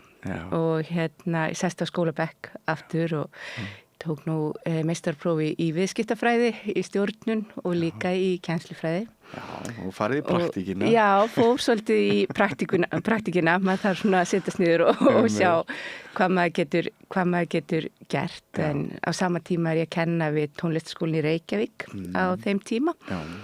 Og var með frábæran klarinettubekk þar, svolítið flottir krakkar. En svo fer ég líka inn í stjórnunina og svona í aðdragandinum að því þegar það stóð til að stofna menntaskóla í tónlist, þá fer ég raun og vera á fullt í það verkefni og að skrifa námskrána og undirbúa stofnunina og annað. Þannig að skólinn hefur verið mér hjartleikinn mjög lengi og ég vann mikið að því að stofna skólinn og koma á laggirnar. Hvað er skólinn gamall? Skólinn er 10 ára núna bara á þessu ári eða á næsta ári. En þetta var auðvitað sameining, það var tónlistskólinn í Reykjavík, gamli sem stóð að stofnun skólans og tónlistskóli FIH sem tóku höndum saman og stofnuðu menntaskóla í tónlist sem fékk svo framhaldsskóla viðurkenningu. Og þetta var í raun og veru stórt skref bara fyrir tónlistamenntun í landinu. Þarna var tónlistamenntunin hluti af bara almenna menntakerfinu, af framhaldsskólakerfinu og það hafði raun og veru aldrei verið og hafa aldrei verið námsbrautir þar sem að tónlistin leikur svona stórt hlutverk. Þannig að þetta skiptir miklu máli, sérstaklega fyrir þessa krakka sem að vilja í sínu framhaldsskóla námi fara alveg á kaf í tónlistina. Já. Er ekki rétt muna hjá mér að ef maður bakkar einhverja áratugi aftur þá fóru tónlistarnemendur sem að svona höfðu meira á jazzi, þeir fóru í FIH og en menntaskólinn tónlistarskólinn í Reykjavík var svona klassískt nám. Já, einmitt. Og það skiptir líka bara miklu máli að búa til stofnun þar sem við höfum í raun og veru allt litróf tónlistarinnar undir, þar sem við erum með klassísku nemynduna, rytmísku nemynduna, núna erum við líka með popbrautir, þannig að skólinn í raun og veru spannar allt litrófið og líka bara fyrir nemynduna að þau kynnist sama, á hvaða í hvaða tónlistastefnu þau eru og hvernig tónlist þau stunda, þau bara kynnist og þá myndast auðvitað bara mjög sterkt faglegt tengslanett og þau eignast vini fyrir lífstíð sama úr hvaða grein tónlistar þau koma. Kannski einhver að hlusta eða horfa á okkur núna sem spyr í huga sér hvað rytmísk braut? Getur þú aðeins kannski? Já, sko í menntaskóla í tónlist þá getur þú sérhæft í ólíkum greinum tónlistar og við erum með sem sé rytmíska brautin og líka rytmíska brautina og líka popbrautina, þannig að þau geta sérhæft sig í jazztónlist, þau geta sérhæft sig í poptónlist, þau geta sérhæft sig í raftónlist og jafnvel sko í hljóðupptökum, hljóðtækni eða tónsmíðum. Þannig að við höfum raun og veru unnið markvisst að því að opna ólíkar leiðir fyrir nemendur, að þau geti sérhæft sig í sínu áhugasviði og við séum að mennta fólk á breiðum grundvelli inn í tónlistarlífið til þess að vinna ólík störf í tónlistargeiranum. Að það sé raun og veru ekki bara eitthvað eitt sem þau stefna á og þú veist bara að spila í symfóníuhljómsveitinni. Það eru 3 stöður flautuleikara að þau geti sem sé starfað í tónlistarlífinu bara við fjölbreytt störf. Á víðum grunni. Já.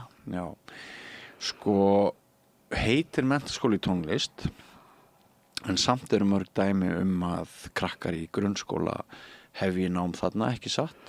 Það lítill hópur af mjög efnilegum nemendum sem að koma inn fyrr og það eru raun og veru yfirleitt nemendur sem hafa lokið miðprófi í tónlist snemma og eru kannski, þurfa bara að komast í samfélag þar sem að, þau ná að þroskast og vaksa og eru kannski komin fram úr sínum samnemendum í hinum skólanum. Þannig að við höfum haft svona undan þá til þess að taka lítinn hóp af efnilegum nemendum inn í skólan fyrir. En þetta eru auðvitað allt framhaldsskóla einingar og þau fá það metið inn í sitt framhaldsskóla nám. Hefur upplýsingar það að veistu hvað yngsti nemandinn hefur verið gamall hjá okkur? Já, það nú svolítið pressa að taka þau inn snemma en ég held að yngsti nemandinn hafi nú komið inn bara í 8. bekk eitthvað svo leis. En við getum ekki tekið mörg þannig. Nei, en þetta svona kannski ákveðin áskorun að þú ert með þarna niður í börn og svo upp í 18 ára. Já, það raun og veru eru við líka með töluvert af eldri nemendum. Sko, þegar skólinn var stofnaður þá kom inn í rytmísku deildina töluvert af eldri nemendum og líka inn í söngdeildina.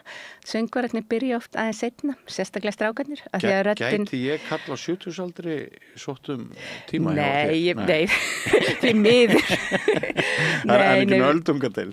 Nei, því miður. Þó að það væri sjálfsagt mjög mikilvægt að hafa þannig deild. Þá hefur þróunni verið svo að við erum langmest með nemendur á menntaskóla aldri og örfáa sem eru aðeins eldri, eins og ég segi söngvararnir rattirnar þroskast stundum aðeins seinna. Hvað er vinsalast?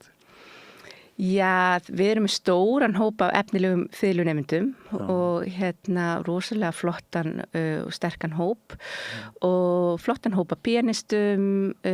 Núna í fyrra komin stór hópur af flottum blásurum. Þau eru að koma upp úr skólalúðrasveitunum í Reykjavík. Já, úr Vesturbænum kannski að einhverju leyti. Já, bæði úr Vesturbænum. Mjög öflugt starf. Já, mjög öflugt starf þar og skólahljómsveitarnir í Reykjavík eru bara að sinna mjög mikilvæg og mjög öflugu starfi.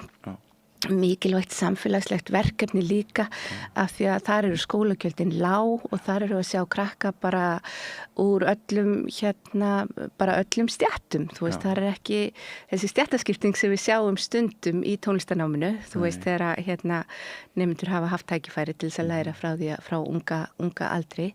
En þannig að skólalúðrasveitarnir Reykjavík og Kópavogi Mosfellsbæ að sinna mjög mikilvægu uppeldis- og menningarstarfi. Já. Er klassíkin ennþá vinsælust eða var hún einhvern tíma vinsælust eða í hvað leitar hún mest núna? Já, það er bara mikil ásókn í skólan. Við höfum nú bara 200 pláss þannig að við þurfum alltaf að hafna fjölda nemenda á hverju hausti. Er það inntökupróf? Já, það eru inntökupróf í skólan og þó við myndum gjarnan vilja taka svolítið fleiri nemendur. Þá eru inntökupróf og við erum með 200 pláss og það bara í allar deildir en við sjáum þetta eins og popbrautina það er mikil aðsókn á deildina og þá söngurinn náttúrulega vinsælastur. Einmitt. Og svo þegar koma svona súperstjörnur eins og Laufey og Víkingur Heiðar og verða ekki oft nokkrum árum síðar einhver svona smitunar áhrif?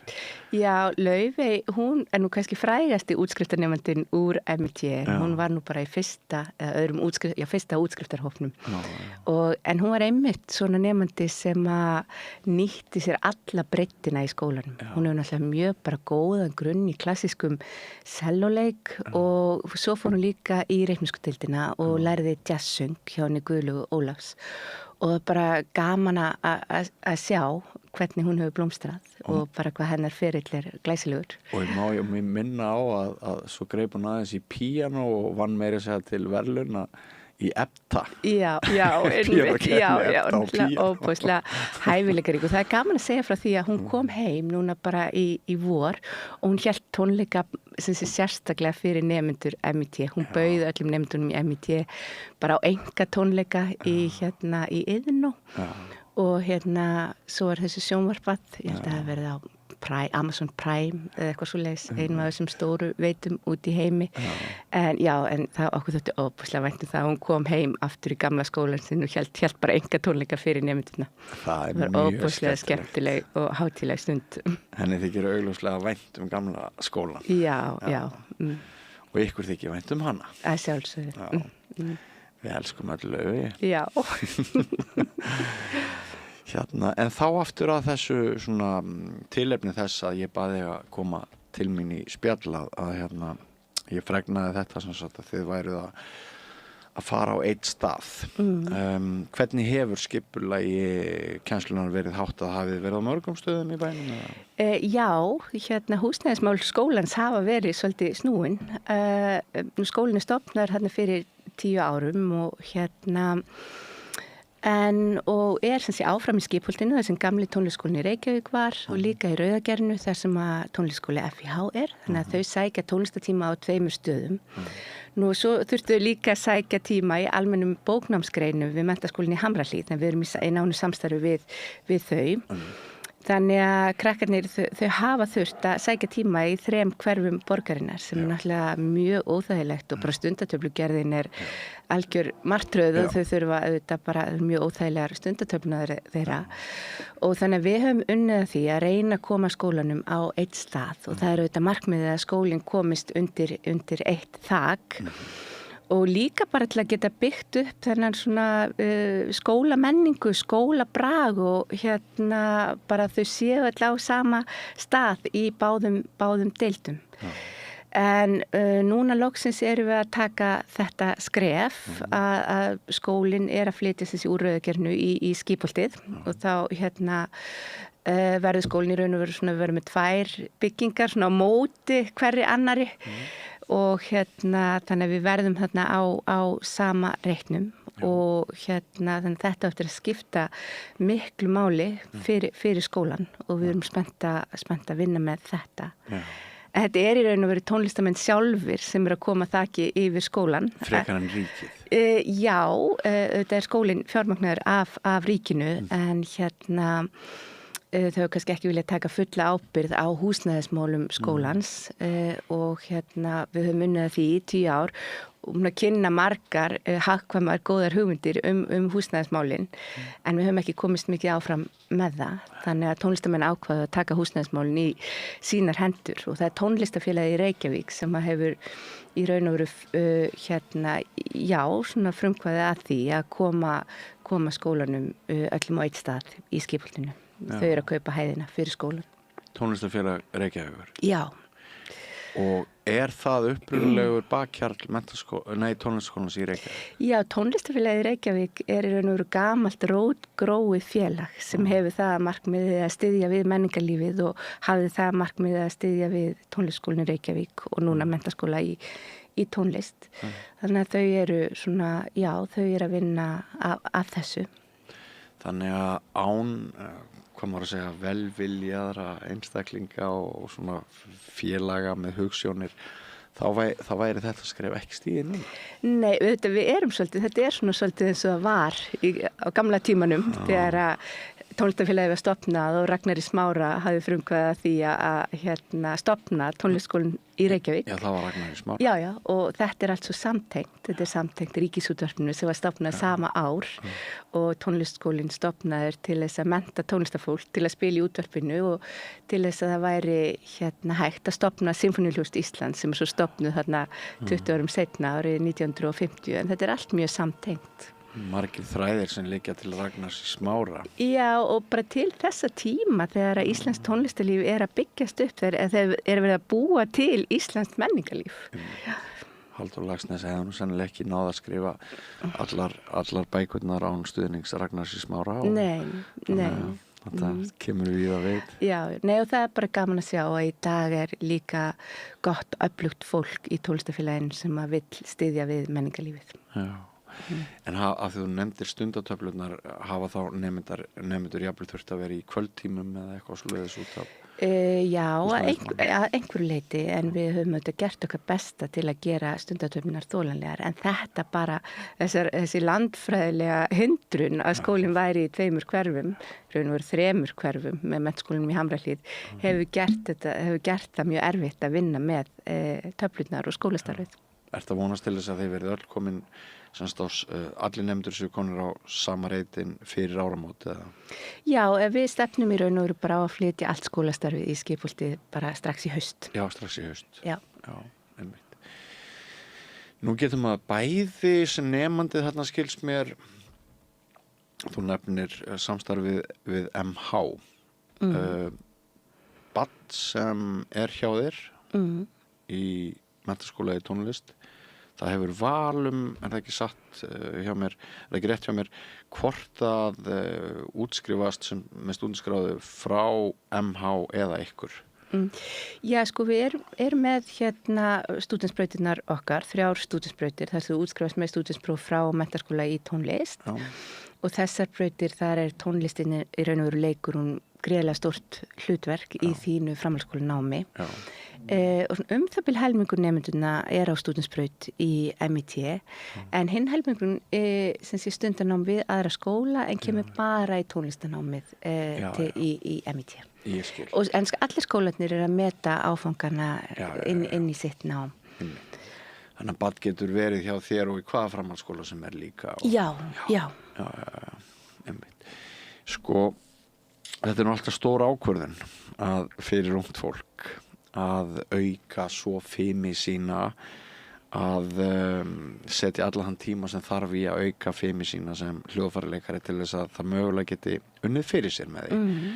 Þú tókst þessa ákvörðun ung, klarinettuleikarinn, lengi að spila í Berlín eins og þú segir, en starfar núna við annað, við stjórnun þessa skóla.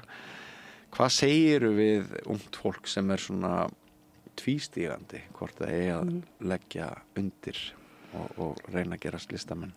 Já, ég segi það að þú tapar aldrei á að fylgja hjartanu og þú tapar aldrei á að læra tónlist, hvort sem þú verður tónlistarmaður seinna eða ekki. Því að tónlistarnámið, það þjálfar svo marga ólíka þætti og ég segi fólki að fylgja hjartanu og gera það sem það langar til að gera. Og ég menn það eru fjölbreytt störf í tónlistariðnaðinum. Það eru alltaf fleiri og fleiri sem starfa við tónlist. Og núna loksins er farið að halda saman gögnum hversu miklu tónlistarlífið er að skila. Og þá á ég við í beinhörðum peningum. En það er ekki síður mikilvægt að hugsa bara það menningarlega bara þau menningarlegu verðmæti og þau samfélagslegu verðmæti sem að tónlistin skilar inn í samfélagið og þá ég við bara í lífsgæðum, í vellíðan, það er bara mikið lýðheilsu mál, tónlistarmenntunin, af því að lífið væri nú tölvert leiðilegra ef að tónlistarinnar nyti ekki við. Já, bara lífið væri ekki hægt án tónlistar. Já, en svo að því við erum að tala um tónlistarmenntunina og þessa ákvörðun hvort að fólk á að fara í meira nám. Það er alltaf svo áhugavert að skoða menntakerfin í öðrum löndum. Og til dæmis ef við horfum til Asíu og við skoðum skólana þar og tónlistarháskólinni þar og menntaskólinni er oft í mjög nánum tengslum við atvinnulífið. Og þar eru stórfyrirtækin farin að gera sér grein fyrir því hvað tónlistamenntun hvað hún góð þjálfun undir atvinnulífið. Og stórfyrirtækin sitja oft fólk með tónlistamenntun af því það átta sig á því hvað fólk sem er langskóla gengið í tónlist, hvað þetta er fólk sem hefur tamið sér mikinn aga, mikla vinnusemi og skapandi hugsun. Og agi vinnusemi og skapandi hugsun það ekki akkurat eiginleikarnir sem við þurfum inn í óvissa framtíð. Það náða að beisla brautirnar hérna í heilanum alveg bara eins og best getur orðið. Já, þetta er svo áhugavert að skoða þetta og það er búið að formgera þetta og það séu svona atvinnu stöðvar inn í tónlistarháskólanum sem eru að tengja fólk með tónlistarmenntun inn í atvinnulífið, inn í iðnaðinn, auðvitað inn í tónlistariðnaðinn en líka inn í önnur störf. Og mér finnst áhugavert að sjá þetta.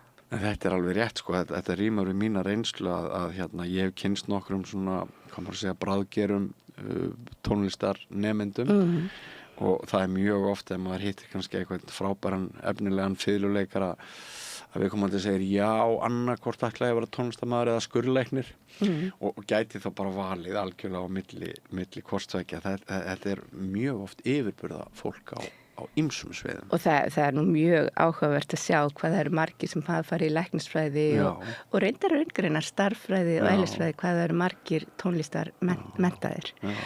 Þetta er, sko, tónlistin er náttúrulega starffræði að miklu leyti, ekki satt? Einmitt, já. Þegar þú ert nú ert atvinnumanneskja í músík. Sko, þekkir þetta. Það er stundum sagt að einhver hluti heilans er skapandi, hins er lógískur. Þar maður bæði heilakvölin í músíkinni, bæði þetta rökræna eða? Já, ég er nú kannski ekki sérfræðingur í þessu, en það er mjög áhugavert að sjá. Það hafa gerðar ótal rannsóknir það, hvernig tónlistanám virkjar starfsemi heilans, hvernig hún hefur áhrif á minni, hvernig hún hefur áhrif á og styður við allt annað nám. En það er rétt að það hefur líka verið skoðað tengingin milli starffræði og tónlistar og hún er mjög sterk. Hún er mjög sterk, já. Sko, er það ekkert stærri ákvörðun í dag en það var fyrir kannski, ég stundum haldið því fram hérna við Rauðaborðið að þegar ég útskrifaðist 1985 úr menntaskóla, þá fór alveg rosalega hátt hlutfall í mínum árgangi til útlanda, í listnám.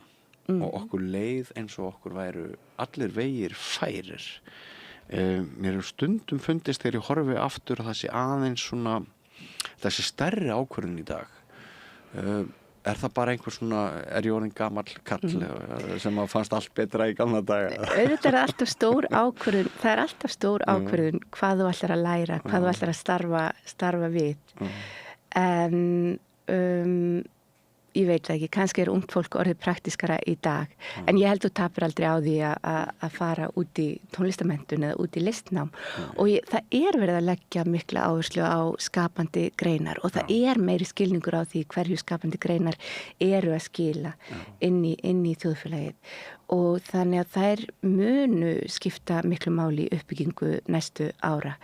Þannig að ég held að listmenntun, hún mun alltaf skila sér. Þetta eru náttúrulega atriði sem að sko krakkar á menntaskólaaldri þurfa einhverju leyti að hafa í huga. Ég get alveg sett mig í spor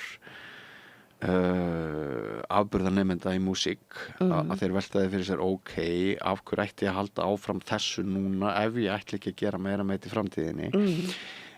Hvað með hérna kostnað við sem sagt við tónlistanám í erlendum háskólum, hvernig hefur þróunin verið þarna? Já, það er minnst líka það er áhugavert að ræða kostnaðin hérna heima, en líka auðvitað við hérna tónlistarnám í útlöndum. Þannig að Bretland og Bandaríkin eru auðvitað með þessi háu skólagjöld sem er erfitt fyrir fólk að brúa eða sem sé en það er ennþá ókeypis í tónlistarháskólana í í Þýskalandi og víða á Norðurlöndum. Kostnaðurinn miklu lægri þar. Það er bara inntökupróf sem ráða því. En það eru inntökupróf, það er oft erfitt að komast inn í skólana. En það er mér gaman að segja frá því að við höfum farið að halda saman gögnum hvert nemendurnir sem að útskrifast úr MIT er að fara. Og það er áhugavert að sjá að 75% af útskriftarnemendunum okkar er að fara í háskólanám í tónlist. Nú er það? Já, sem er nú ansið svona bara góður árangur, myndi ég segja. Og það er líka gaman að sjá hvert þau eru að fara og hvað þau eru að gera og bara 50% af útskriftarnemendunum fer beint í háskólanám til útlanda og þau eru að komast inn í góða tónlistarháskóla bæði í Bandaríkjunum, í Breitlandi og Þýskalandi, Fraklandi. Þannig að þau eru að komast inn í þessa bestu skóla, mörg á fullum styrk. Þannig að það er auðvitað bara að segja sína okkur hvað tónlistarmenntunin hverju hún er að skila. Já, nú hefur til dæmis Guðrún Jóhanna Ólafsdóttir, skólastjóri Söngskólans, lýst áhyggjum að efnahagslegri stéttaskiptingu að tónlistarbörn eða bara í svo mörgu að með auknum kostnaði þá hafi ekki allir Íslendingar, við skulum bara sérstaklega ræða börn, þau hafi ekki sömu tækifæri. Það er til skólagjöld hjá þér. Já. Og þau hafa farið hækkandi. Já, ef við förum aðeins lengra aftur í tíman, þá skipti stofnun Menntaskóli tónlist gríðarlega miklu máli í því samhengi. Af því að skólagjöld í tónlistanámi á framhaldsskólastigi voru orðin gríðarlega há. Þarna fyrir 10 árum. Þá voru þau komin upp í 300–400.000 fyrir 10 árum. Og með stofnun Menntaskóli tónlist þá urðu skólagjöldin miklu lægri. 1/3 af því sem þau hafðu verið. Það skipti miklu máli á sínum tíma. En aftur á móti þá hafa þau farið hækkandi. Það er auðvitað bara þessi svona óvissa í rekstri sem hefur verið á síðustu árum. Óvissa í rekstri framhaldsskólana hafa bara verið gerðir samningar frá ári til árs. Auðvitað miklar kjarasamningshækkanir líka sem þurfti að mæta og var ekki mætt að fullu af ríkinu. Og þannig að skólagjöldin hafa allstaðar farið hækkandi og það er líka áhyggjuefni í tónlistarskólunum og náttúrulega sérstaklega í Reykjavík og víðar að skólagjöld eru líka að hækka þar og auðvitað eigur það stéttaskiptingu. Það er ekki spurning og þess vegna til dæmis ég var að tala skólalúðrasveitirnar í Reykjavík og Kópavogi. Það er svona skipta þær svona miklu máli af því þar eru skólagjöldin mjög lág. Og fólk getur nota frístundastyrkin og annað. Þannig að þar eru við að sjá krakka koma inn úr öllum stéttum. Við þurfum að vera vakandi fyrir þessu. Við þurfum að vera vakandi fyrir þessu. Það er alveg rétt. Já. En er yfir höfuð komast öll börn á höfuðborgarsvæðinu í tónlistarnám sem vilja einstaklingstíma? Það er náttúrulega bæði hindrunin með skólagjöldin í almennu tónlistskólunum. Auðvitað getur það verið hindrun að það getur ekki allir stundar nám en líka það eru biðlistar að það er ekki pláss fyrir alla og ég myndi vilja sjá að við fjárfestum meira í tónlistarmenntuninni og það væri pláss fyrir fleiri. Já. Ég hef farið á tónleika í menntaskóla í tónlist og hann er svolítið fyndinn aðal tónleikasalurinn ykkar. Hann er ekki mjög vel hljóðinangraður. Nei. Ég hef heyrt krakka hefja tónleika á einhverju svona viðkvæmu brothættu verki og svo bara heyrst í básunum eða fiðlum þarna. Á sama tíma hefur maður líka farið í svona nýlega sali eins og tónlistarskólanum í Garðabæ þar sem að salurinn er fullkomlega hljóðinangraður og manni finnst eiginlega ætti að vera öfugt og því ætti það að vera með besta salin. Þetta sem ég er að tala að í raun og veru auðvitað þarf að byggja húsnæði eða sem er sérhannað fyrir tónlist og tónlistarmenntun fyrir menntaskóla í tónlist.